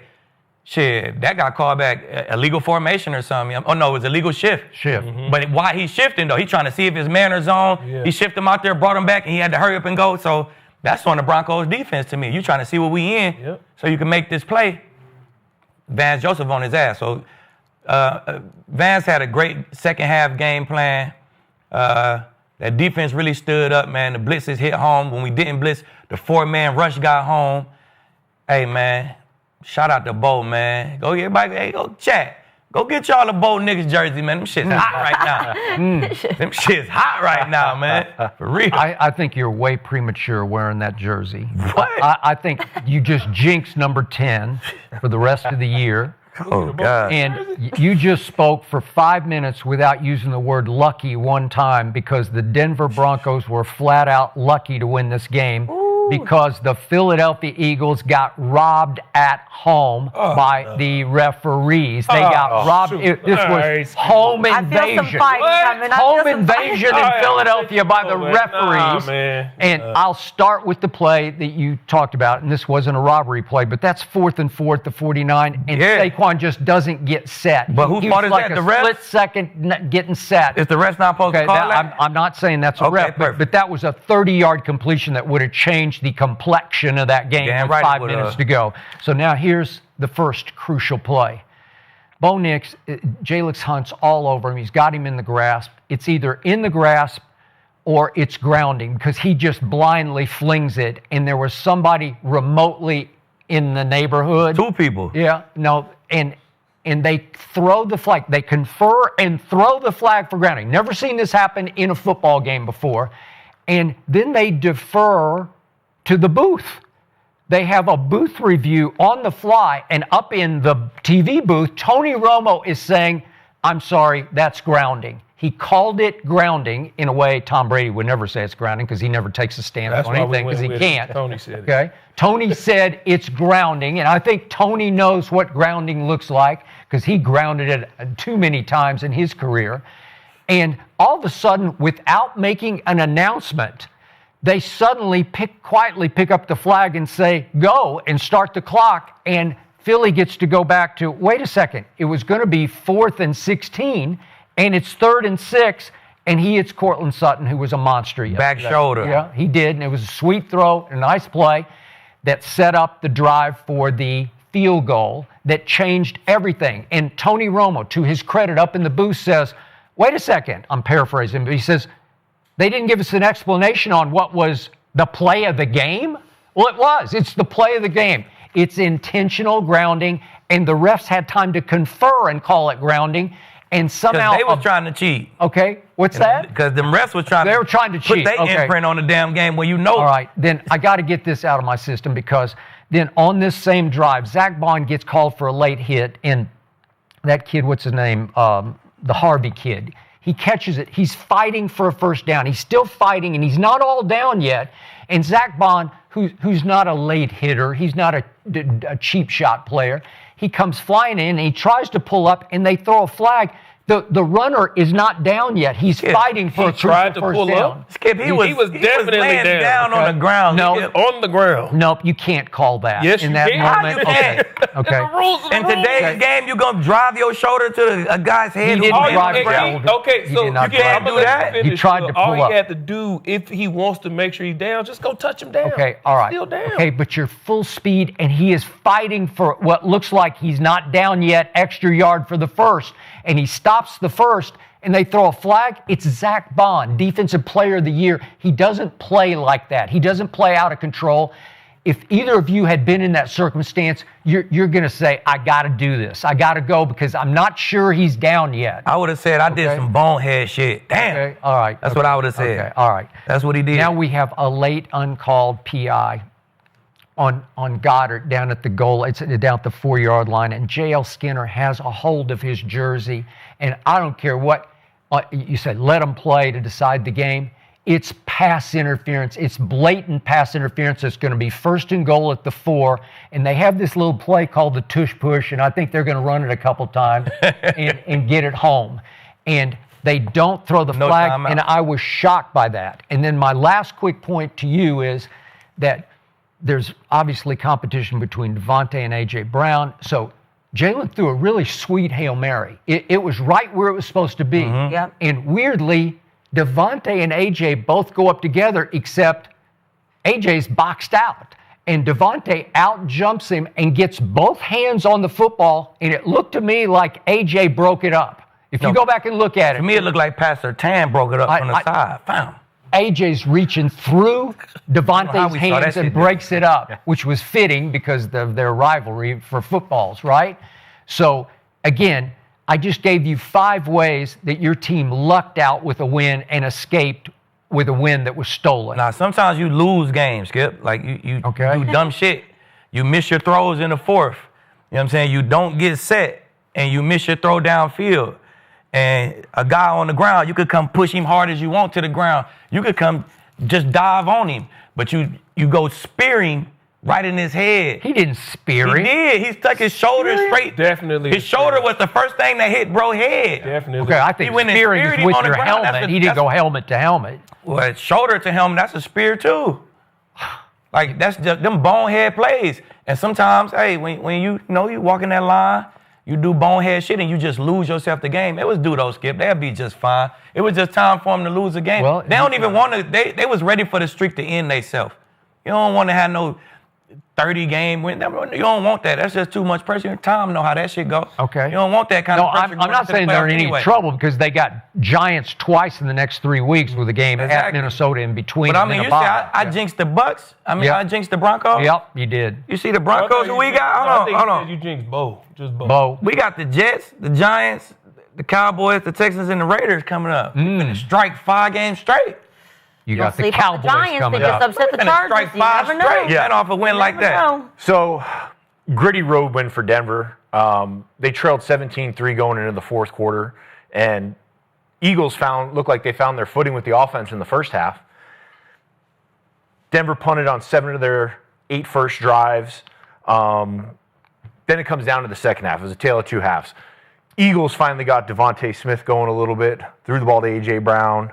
Saquon was nowhere to be found. Nowhere. Eagles' offense evaporated in the second half, and that's what we've seen with this offense. Good first half or a good half of football, and then just completely, off the farm. I think Denver did a better job adjusting. I think Denver did a good job adjusting at the half defensively, taking things away from the Eagles. And then Bo Nix in the second half.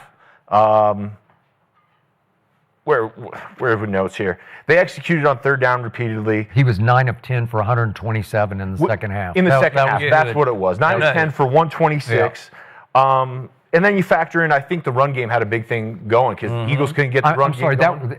That was Bo in the 4th quarter. That's what I was trying to figure out. Was that 4th quarter? Yeah. So 9 of 10 for 126, 4th quarter. Denver got the run game going. Eagles couldn't. Eagles are a fucking mess in the run game. Don't get me started on that. But I think, it came down to Sean Payton. Sean Payton having the big balls to go for it on that 2-point conversion. They convert. Gritty win. Now, the other side of that coin, the Eagles offense, completely frozen in the second half. Yep.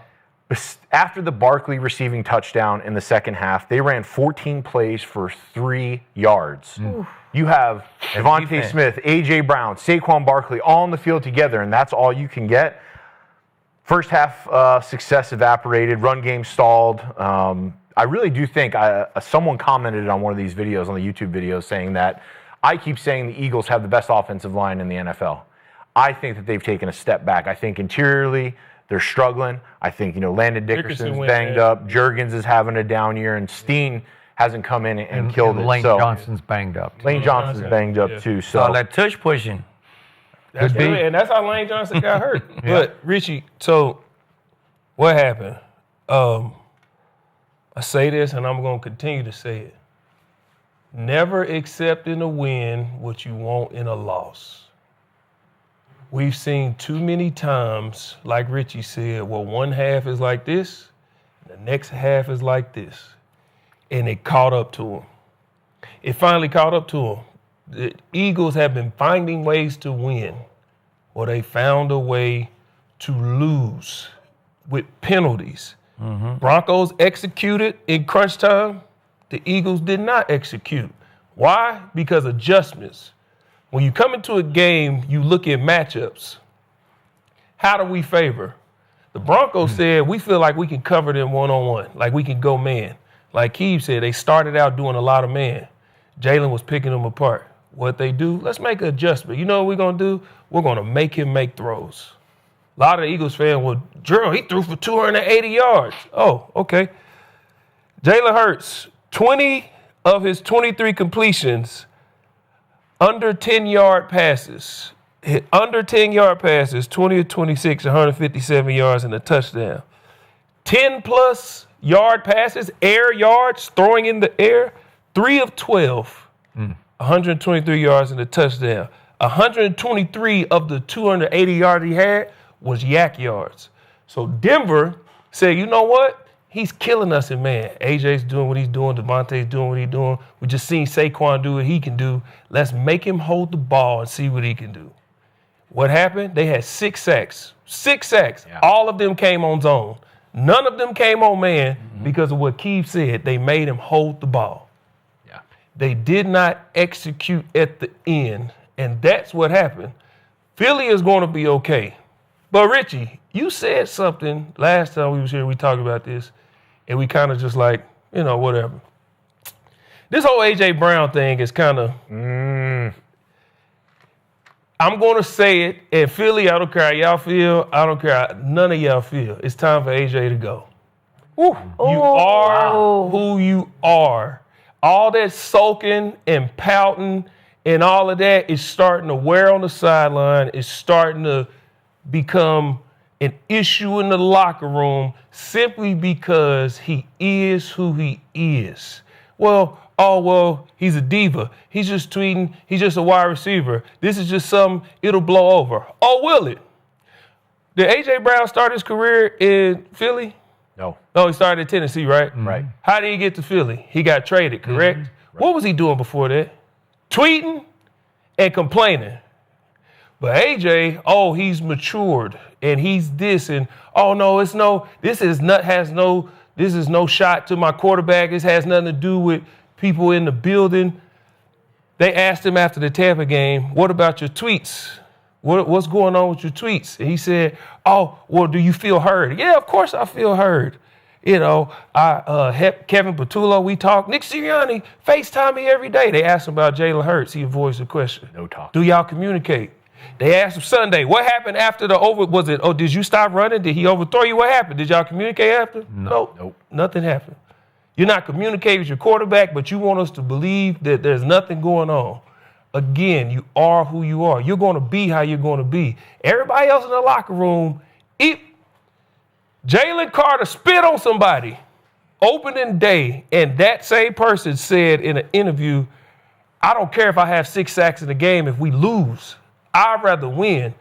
And AJ's constantly sulking on the sideline, making this thing about him over and over and over again.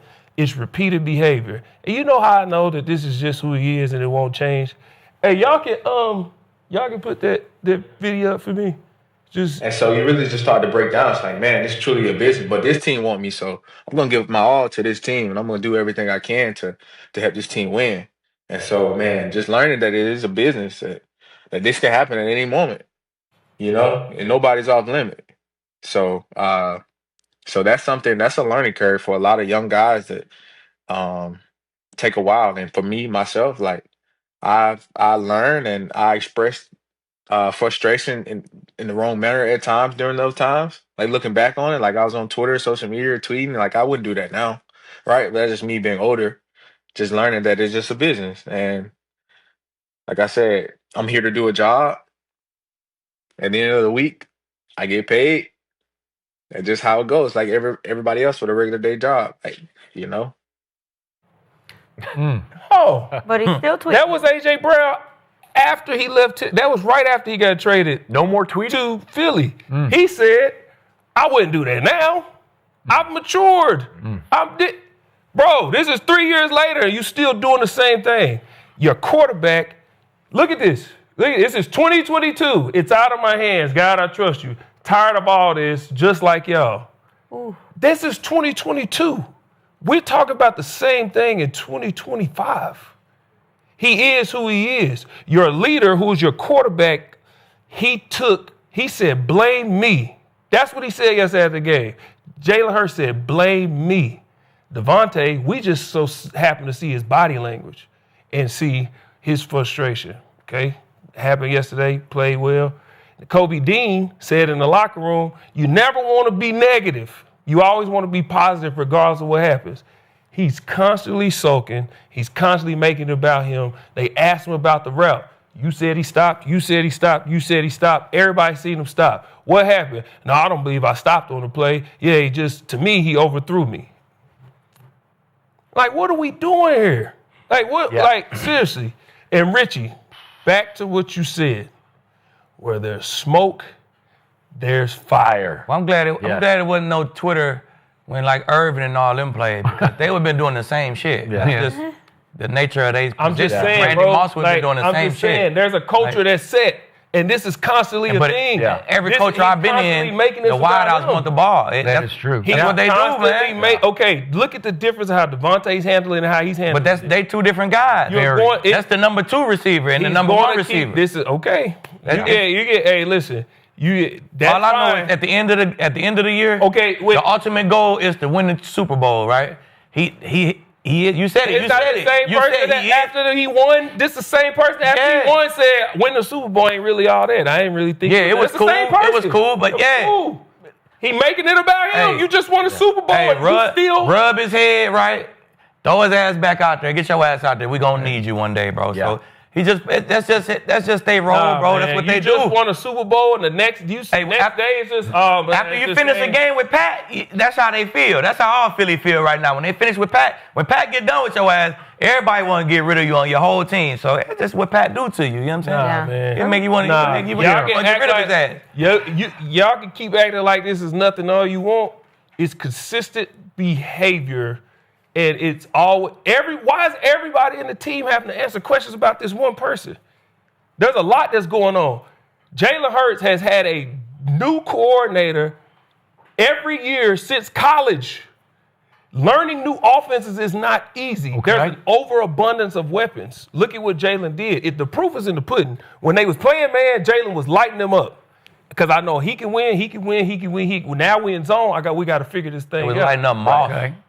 So, Gerald, you make lots of good points until you say it's time to trade him. They've won a bunch of games with him doing exactly this same stuff. Cool. They should have won 2 Super Bowls because Jalen played well enough. He outplayed Mahomes in the one that they barely lost to Mahomes. And I feel for AJ a little bit because I look at the production, except for that second half explosion against the Rams, that comeback, which he played the vital part of, because he went over 100 yards just the second half alone, because he's really good when he's plugged in and featured, because they had no choice. But in all the second halves, other than that one against the Rams, he's caught 2 balls for 16 yards. Yesterday he caught 1 for 8 yards. I don't know what's happening, but to your point, you have a new coordinator. who's completely screwed up in his approach, because they tried to feed AJ in the first half yesterday, and he did catch 4 balls for 35 yards on 4 targets. Okay, that'll work. And if he'd caught 4 more for 35 more in the second half, maybe they had won the game. He's up against maybe the best there is. I'll give you, he's the best player right now. He's the top dog right now. Patrick Surtain, I wanted Dallas badly to draft him, and Denver snatched him right ahead of Dallas. Okay, so the biggest issue, and you touched on it, is are you run or pass? Because last year, Saquon Barkley averaged 125 yards a game and went to game 17 and opted not to play, or all he needed was 101 more yards in game 17 to set the all-time single-season rushing record. Shout out to my man, Eric Dickerson, but he was in jeopardy, and Eric was forever thankful that they decided not to play him in game 17 because Eric did it in 16 games. But the point is, Saquon is averaging 53 yards a game. And if you'd told me going into yesterday that you're going to be up 17-3 in the third quarter, and Saquon's going to get 1 carry the rest of the way for no yards, 1 carry for no yards, I'm going to say you're out of your mind and something's wrong with Kevin Patullo. Yeah. Because that's like a fireable offense to me. If you got that guy and you can't do anything with he got more than 1 carry. He had the least amount of touches he's ever had in the NFL I understand, season. but he got more than 1 carry. It just every time they gave him the ball, it was a fucking flag, and the carry didn't count. Oh, okay. You know what I'm saying? So he got more than 1 carry. But they just was shooting themselves in the foot. They was holding. They was illegal formation. That they're so messed up because of AJ's demands or sulking, pouting, whatever. Patullo tried to cater to that, like he's reading the. He didn't though. Okay, he didn't though. He took. That's what the Broncos. That's what we made you do. Okay. Vance, load this box and we gonna run blitz you. And your answer, we playing man outside. If they got the box loaded, we playing man. That's what you do. You throw it outside. Okay. I can then just when we tell start you what's going to zone, have to happen to this year's Philadelphia Eagles if they're going to be last year's. Nick Sirianni's going to have to take over play calling. Just watch. I don't think they have an identity right now offensively. Yeah. They don't. Sometimes you just got to, Richie, no, he's an offensive lineman. Sometimes you got to say, I don't care what the end, we run the ball. Yeah, right. Just do. Yeah. I mean, last year, where there's smoke, there's fire. Last year it started between A.J. Brown and Jalen Hurts, and they didn't get off to a hot start with the offense. But what they got to was feeding Saquon. They fed Saquon to open up the pass game. Yep. Now Kellen Moore moves on. Kevin Patullo comes in. And, I mean, they literally gave him the keys to the kingdom. You have A.J. Brown on one side, Devonta Smith on the other. You got Saquon. Preseason, they had the best offensive line on paper. They did. Defense that flies around that's going to get you opportunities. And now we're 5 games in, and I can't tell you what the Eagles' identity is on offense. Yeah. I can't tell you what they're trying to do. They're trying to run Saquon, 0 success. They're trying to get the ball to the receivers, but it's only for a half. I agree with Skip that they got to do something with the play calling duties, because this Denver game is another prime example. You come out in the first half, you're getting your looks, you're making your plays, you're getting your shots, and this is a very good Denver defense. I've seen this Denver defense in the AFC really West good against the Raiders. I mean, they are stout. They can get after the passer. Nick Bonito, he's one of the premier pass rushers in this league. He causes a lot of problems. What school he go to? Oklahoma. He's Boomer Sooner. Yeah. I should have guessed. But I think, Vance Joseph out-coached Patullo and Sirianni yesterday. He way out-coached him because they had the looks.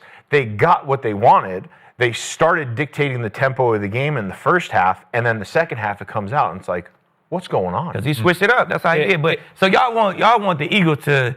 He led the league. Saquon led the league in attempts, 345 totes. We know that, right? So y'all want him to just get hammered into the ground for this regular season shit. That's like y'all too in love with this regular season shit. If we winning games, we 4-0, and we not fucking killing Saquon out, what's wrong with that? Y'all don't see nothing right. Like, we want to save Saquon for when this shit actually counts. He had 1 carry in the second half against the Denver Broncos. No, he had about 5 carries. And they weren't winning. He had about 5 carries, but it kept being his damn flags. It was a whole bunch of flags making the runs not count. You know what I'm saying? But why would, if we 4-0, why would we run our workhorse to the ground? Why would we do that? we gonna run our workhorse to the ground when these games fucking count. About week 16 through the playoffs, that's when we gonna start running him through the ground. Right. You know what I'm saying? Or when shit get bad, all right, fuck it. Now we just gotta fucking feed them.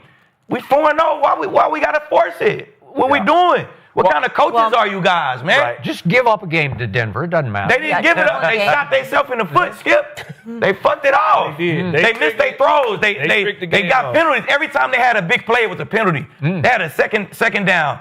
Devontae, boom. Penalty, bring it back. That was 15 yards. Devontae again, 4th down. Penalty, bring it back. Miss him on the bomb. They fucked it off themselves. The Broncos executed in the 4th. They didn't execute in the 4th. It didn't have nothing to do with the play calling. The refs executed in the 4th. They executed the Eagles. The refs tried to execute in the 4th. Finally, They this did. is the last thing I'm going to say. We can say what we want about AJ. That's fine. Gerald said what he said. And the reason I'm saying what I say is because every time they bring up the guy who's supposed to give you the ball, there's no defense of him. There's no communication.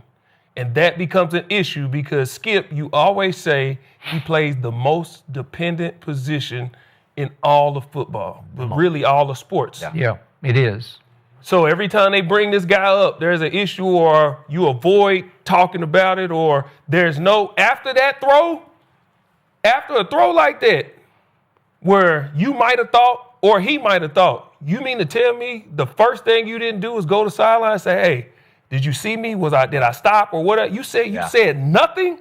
You talked to the head coach and the offensive coordinator, but you don't communicate with the guy who's throwing you the ball. We don't talk. Right. And he said, oh, well, I don't even get in the huddle sometimes. I'm not the guy who on the sideline saying, give me the ball, whatever. We're not talking about that. Communication is key. The reason they got one of the best defenses of all time is because he could look over and look at Chris, give him that eye, give him that little, and we on the same page. It's called communication. Yeah. Okay, Gerald, you have to understand, they had a big off-the-field issue 2 years ago, and I don't think they ever got past it. Right. Did they squabble? Right. Huh? Did they squabble or something? Like what? Like fight it out. But that's the point. issue. That's the thing I'm saying. I'll tell you off camera. Tell me after. But Skip, Skip, I that's the missed thing it. I'm saying. Everything It had to be a female or something. Everything's on No, I didn't Jalen. go.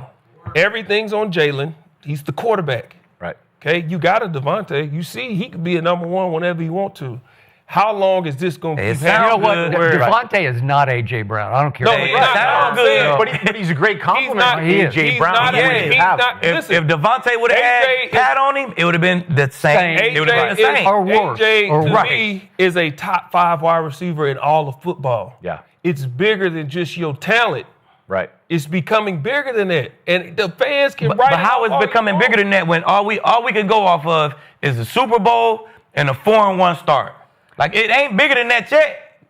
Look at what You're saying what it might be, but it's not there Look yet. at what keeps Well, all happening. right. Stacking. 75% of the chat says that the offense of the Eagles has an issue and they're going to struggle. So we'll find out. We're going to Wow. see. But I do want to talk about an offense that has not been struggling. I'm very impressed with, and that is Skip's Cowboys over Yeah. there. Oh. Woo! So I want to highlight. Yeah. Say boo. I said, ooh. Boo like dang. I want to highlight Dak Triple D till I Prescott. die. Oh, Skip? Dak, I've been impressed with. Honestly, I was never a huge Dak Prescott fan, but this season, I got to give him some credit. I'm going to highlight him real quick because he has 4 starting offensive linemen out. Nothing's going to stop this man. He's got 10 touchdowns and almost 1,400 yards to start the season, and the crowd is chanting MVP, MVP. So, and Skip, your There defense. was a few Cowboy fans, but go ahead. You know they travel well. a couple, yeah. But your defense had 5 sacks yesterday. they? So, Did they? what did the Cowboys show you yesterday, Skip? Micah who? Oh, That's what they showed me. Micah who? I'm going to talk about Mike. I'm going to talk about him because, again, we do not miss the overhyped and now outrageously overpaid Micah Parsons. We exercised the ghost of Micah Parsons a week ago Sunday night when we beat the Packers 40-40. We won that game because we were supposed to lose it by 4 touchdowns, and we tied, which was a win for us because we got rid of the Micah cloud. He did not wreck the game against us. We scored 40 on Micah Parsons' defense, and it cleared the decks for what happened yesterday. The Jets' offensive line was completely healthy while we were down 4 starters. But a completely healthy Jets' offensive line that most people said was pretty good, we wrecked. I finally saw the pass rush I've been telling you guys is there. And I couldn't figure out what was wrong with it, but I saw explosion from James Houston because he can explode off the edge. He's got nasty wiggle to him off the edge. And we saw it early in his career in Detroit, and then I don't know what happened, but he's back. And he had a sack and a half. We had 5 sacks, but we had 14 quarterback hits because Dante Fowler came back to life. He led the Commanders last year with 10 and a half sacks. And yesterday, he was all over poor Justin Fields and had 5 hits on the quarterback. And Ezra Ruaka, he just turned 22 years of age. He's got explosiveness coming off the edge. I loved him at BC, and I loved it when we stole him in the second round, and he's just getting his pro legs underneath him. And we got from Sam Williams, we finally got a sack, and he lined up the way Micah used to and just blew up the middle and blew up the pocket. These were blow-up-the-pocket sacks. They weren't Micah classic chase-down ankle tackle from behind sacks. We were exploding their pass protection consistently, which we are capable of doing. And don't let us get DeMarvion Overshown back because he's close to coming back. He's another game wrecker at linebacker that will take us to another level. And then I don't know if you guys noticed, but Shamar James had to play yesterday because Jack Sanborn, who you and I don't care for, I know he's a heady player. He just has no body. He has no talent to me. But he came with Eberflus from Chicago, and he got, God bless him, knock on wood for him, he got concussed in the first quarter, and they had to throw in their 5th-round rookie, Shamar James. He's an athlete. He's explosive. He had 15 tackles in 3 quarters yesterday. You can say it's because they were running through the middle of the line, but he was all over the field yesterday. And then to your point about Dak, obviously he's playing at an MVP level. I did not love the way he played at Chicago, so I can't put him above Baker right now, and you can, but I don't. But when you're down 4 starting linemen and you're down 2 really good receivers, and obviously CD and Turpin, and you turn Ryan Flournoy into CD Lamb, then that's MVP quality stuff. And that's what happened yesterday. And Javonte Williams continues to be a revelation because he has impact. He runs the ball with authority where he's making people play him, where you have to respect him or he will hurt you. So we haven't had that for God knows since Zeke's rookie year. We haven't had that.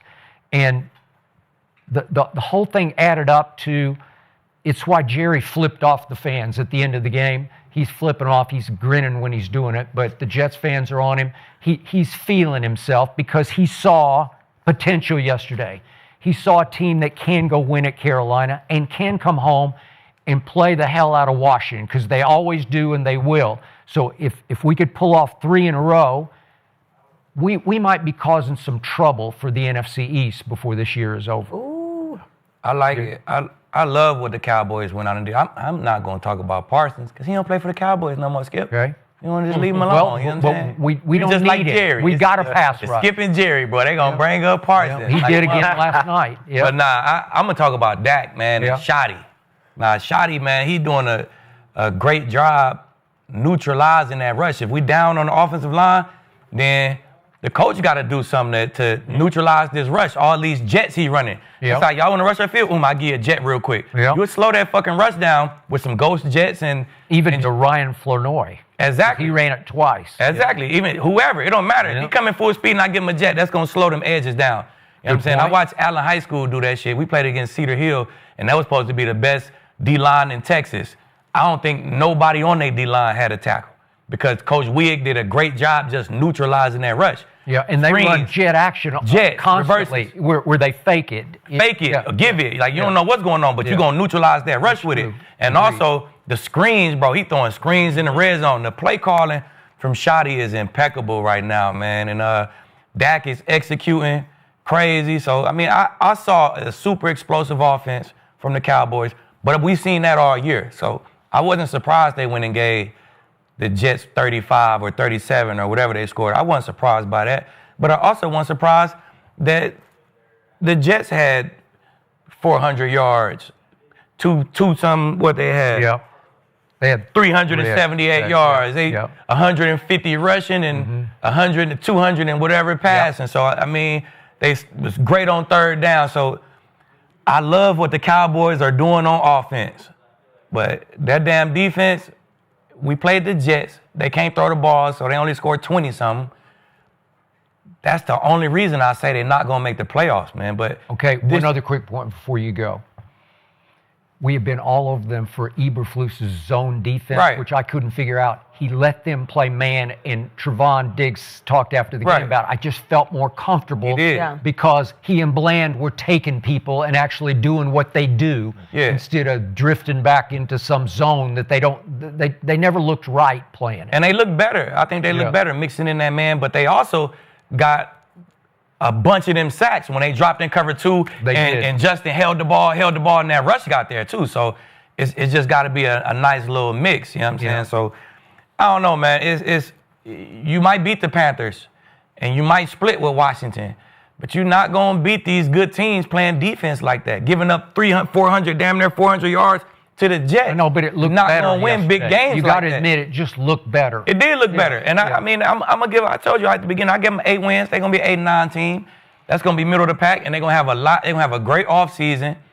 They're going to be able to feed off this. Shotty going to have even more stuff in their bag for next year. And they're going to do their thing. But that defense, man, hey, maybe Rex. Nah, we don't want Rex to come. We don't want Rex to come off that desk running that old school ass shit. He be running that. You can't do that shit no more, Rex. It worked for a while. Yeah, it won't work in today's game. All that damn zero coverage. You'll be out of there. But they need a real D coordinator to come in and use all this talent that they got. They got talent. Get some confidence in there and get a scheme that those guys believe in. Man, that defense can be dangerous, but they need somebody to bring it all together. Yeah, I mean, what did the Cowboys show me? Resilience, backup offensive lineman. When you got to replace one guy, 2 guys, the play from the starters to the second team to the third team in the NFL, it drops off a cliff. Huge. You have backups going and you have no idea what you're going to get out of them. You're missing 4 starting offensive linemen. Dak goes out there, puts up 237 yards through the air, 4 touchdowns, no turnovers. And then let's talk about the run game. Javonte Williams, 135 yards. Yeah, 166-yarder, but one rushing TD, 1 receiving TD. I mean, that's on the big man up front. Dak is balling. The Schottenheimer calling really good plays. I mean, they look sound, but they're setting them up for success. When you have backup offensive linemen in there, you don't know. Right, Gerald? You're licking your chops, right? I'm out the game. The left tackle's out the game. Or you're missing a center, right? You guys are going to get going and dictate the tempo of that game to that backup offensive line. But to see them get out there and run around and make plays, and Dak led them on 2 90-plus yard drives, that's a statement. That is, hey, we could put anybody in up here. We're going to move the ball. Right. And we're going to have success. Defense got going. It was good to see the defense get going. I do not like dropping back and playing zone. I like you got 2 studs on the outside. Studs. You paid them. Lock them up on some guys. Get creative. Get after the pass rush. And the pass rush woke up. You know, Justin Fields held the ball a little bit, but the pass rush got after him. So Cowboys showed me a lot yesterday.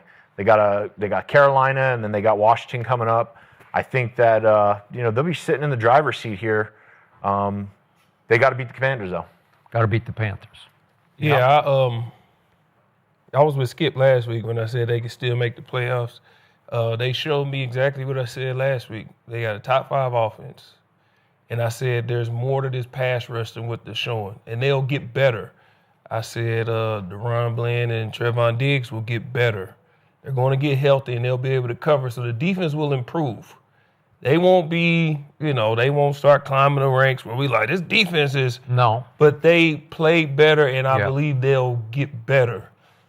The reason I have Dak Prescott and Shotty as my coach of the year currently and my MVP is for all the reasons you said and all the reasons you said.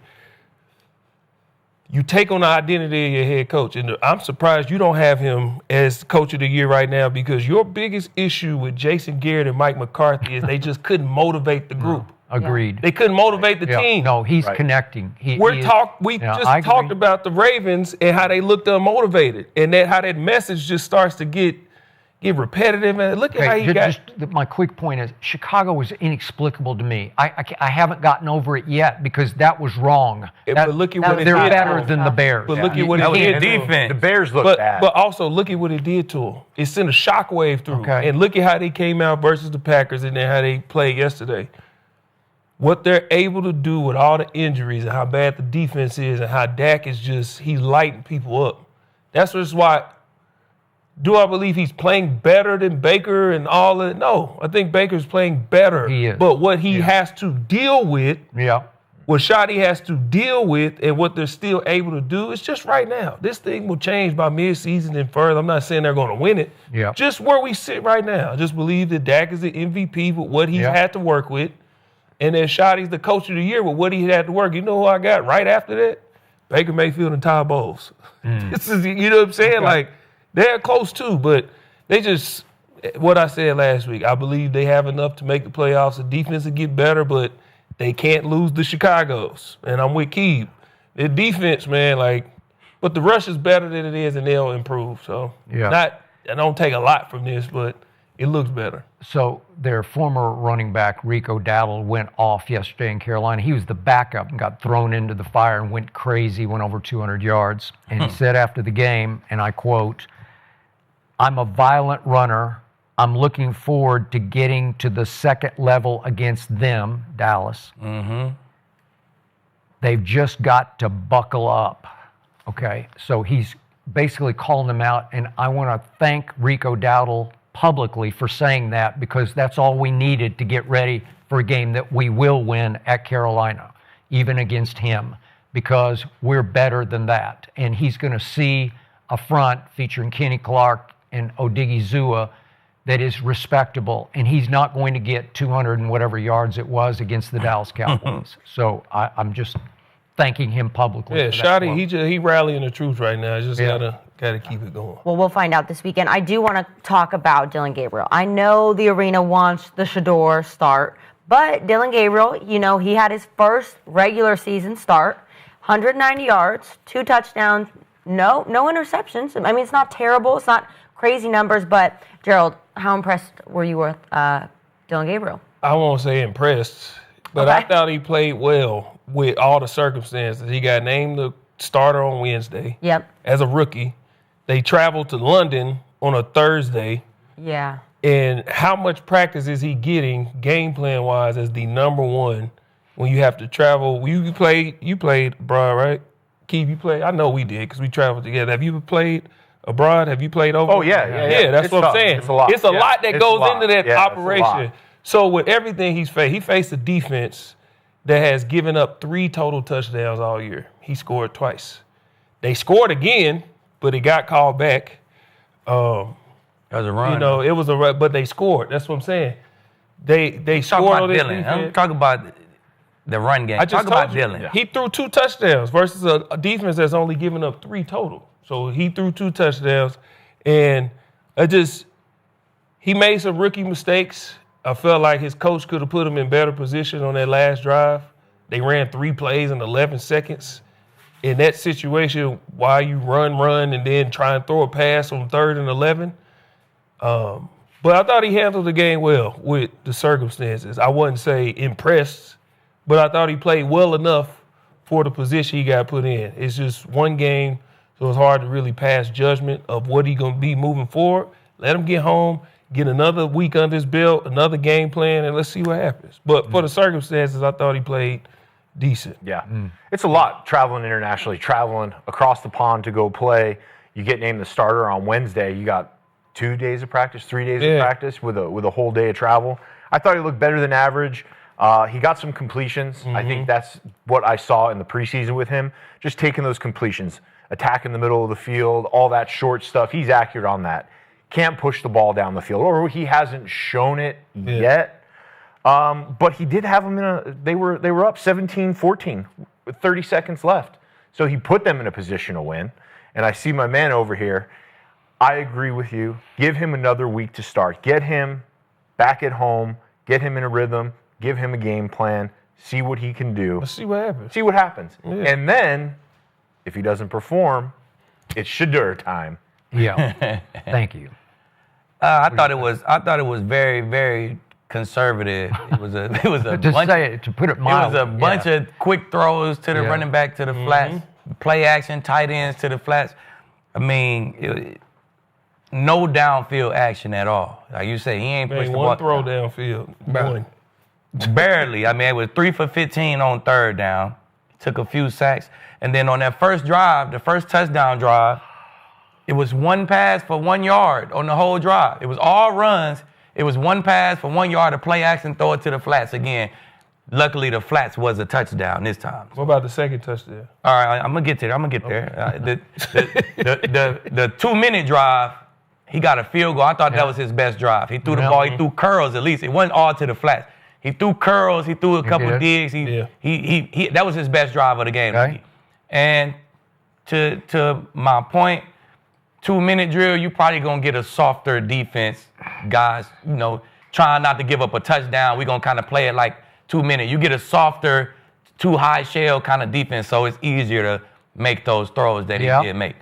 On the second touchdown drive, he made one throw in the middle that was the touchdown. That was like 12, maybe 14 yards or something. That wasn't a strike, though? It was a damn strike. Man. It was one throw. Everything else was quick to the flats, bootleg high, throw it right to the flats. Like I said, it was super conservative, man. It was their 10th straight game scoring under 20 points, and it just wasn't winning football. Like I'm not looking for okay. I'm looking for winning football from a quarterback. Who's gonna make that play to make us win this game? He ain't do that. No.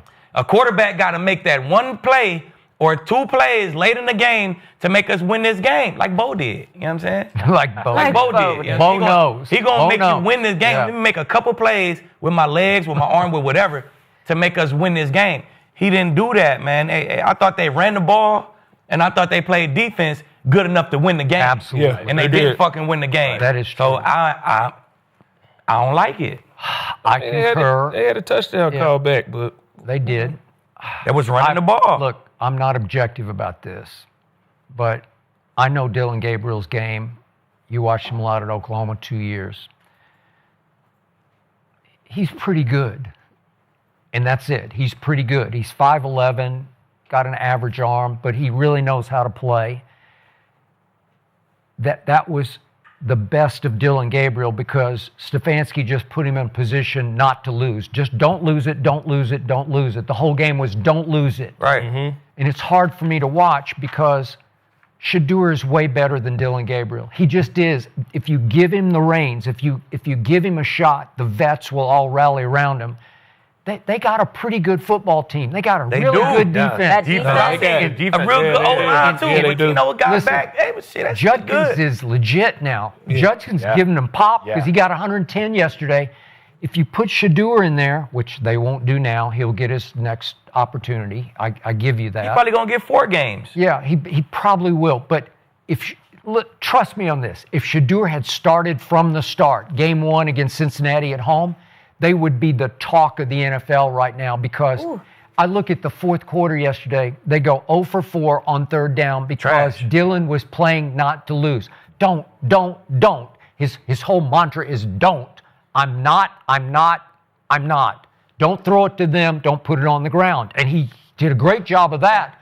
But you should have won the football game. You were in position to close the deal. But on one of those third downs, you have to try to make a play to win the football game. And trust me, no matter what Stefanski called, Shedeur would try to win the football game because it's how he was raised. You win the football game. You're going to make a play because you were born to make a play. You just got to give him the opportunity. So it just ripped me up watching this fourth quarter yesterday because they were in position to close the deal, but you have to close it. You can't play not to close it. Go, Gerald. Quick question. So you said he's don't. Ain't that a big issue that NFL scouts had with Shedeur is holding the ball, not wanting to turn it over? Because he don't want to make a mistake, so he's holding it. I know, but he's trying to make a splash play. That's what I'm saying. But that's what I'm saying. you can't grade him and say he's don't, and he's dope. Let me preface No, they this, hold the but- ball for two different reasons. But let me preface this. I believe that Shador. Yeah, right. I believe that Shador is better as well. I believe that he's just a better football player. Just a better I think he's a player. better football player. Yeah. I'm just saying, let's not grade it because we want to see Shador. Let's grade it fairly. That's all I'm saying. I graded it fairly. Like You really want to? You said I woke up at You 8:30 said I this morning. want him to play bad so Shador can get. I do, but when I Okay, graded so I can't listen well, to when I what your graded grade. it, I graded it fairly. I woke I up at can't listen 8:30 to in the your morning. grade. I You watched start- every damn snap of You that shit. started I last did week too. with I I did. want him to play bad. I do. So I can't. But what's wrong with that? I get that. What's wrong? I want him to play bad. But so I Shador can can't. play. I can't go off But when your I grade grade with when- this. But hey, some teachers might want this kid to do bad, but when he turned that test in, she just got to grade that motherfucker. It don't matter. Like, she might not like him because he I'm got just saying, dreads or we whatever. can't- When he take that test, she just got to Like grade we that can't test. be because it's not Shador. We nitpicky. Nah, we ain't I nitpicky do, though. I do feel a little was like, biased come on on, these man. boys. They Yeah, I want know it's Shador. They biased, want and that's Bro, he Shador. was fine. 3 I'm for just saying. 15 on third down. I get that. But it's his He first did one rookie ball in start. the field all game. and We're saying one person is hold. He's just, I don't want to. But they holding the ball for two totally different reasons, though. Shador holding it because he's trying to weave and get this bitch downfield. Dillon didn't hold the ball yesterday. No, he really didn't hold the ball. at least was you just back. threw it away. He threw that Yeah. bitch to the flat instantly every time. His okay, but you think about the game plan. You played a lot of football. You play a lot of football. The game plan. The game plan was conservative, period. It was. No. Look at the final drive. Yeah. He ran 3 plays in 11 seconds when you can go I know. ice this game. In the third down, didn't that's even- the biggest third of the game. He just throws it away That's without what in a I'm saying, but heartbeat. Exactly. Yeah. Kevin Stefanski, he called the game like that. So all I'm doing is Nah, man, get the listen. ball out of his hand. Make sure you listen. Throw to him. Every time it's a guy running to the flats, it's another level and it's a deep ball too. He ain't even thinking about them hoes. Get it to the flats right now. No, he's like a that's rookie. not winning football. It's- But I that's get scary, it. fam. That was a scary game he played. I understand very, that, very but we're conservative. saying- If I look bad, they gonna put Shador in. Let me not look bad. I'm True. with you. Like, bro, that shit was fine. trash. Okay, and this is why last week, when y'all said what y'all said about the Cleveland Browns, this is why I was in total agreement. I said yesterday on NFL Network, this is the Cleveland Browns' fault. One, they keep putting the camera in Shador's face, which ain't fair, because like Aqib said, whether he say something, whether he talk or don't talk, it's gonna be a problem. Right. But look at what they're doing to Dillon Gabriel. They're not even giving him a fair shot. I understand they're not giving Shador a fair shot, but they are handling both of these kids wrong. Yeah. How he get a fair shot? No, listen. This is what I'm saying. They put a report out that at some point this year Shador is going to play. This kid is a rookie as well. So you're putting out that at some point he's going to play. Look at the pressure he's under. If I don't do, because this guy's behind me. Gee. He can't even relax and play. Bro, everybody's under pressure, bro. That's what I'm saying, If I ain't go to but- the NFL, I would have been back in the projects.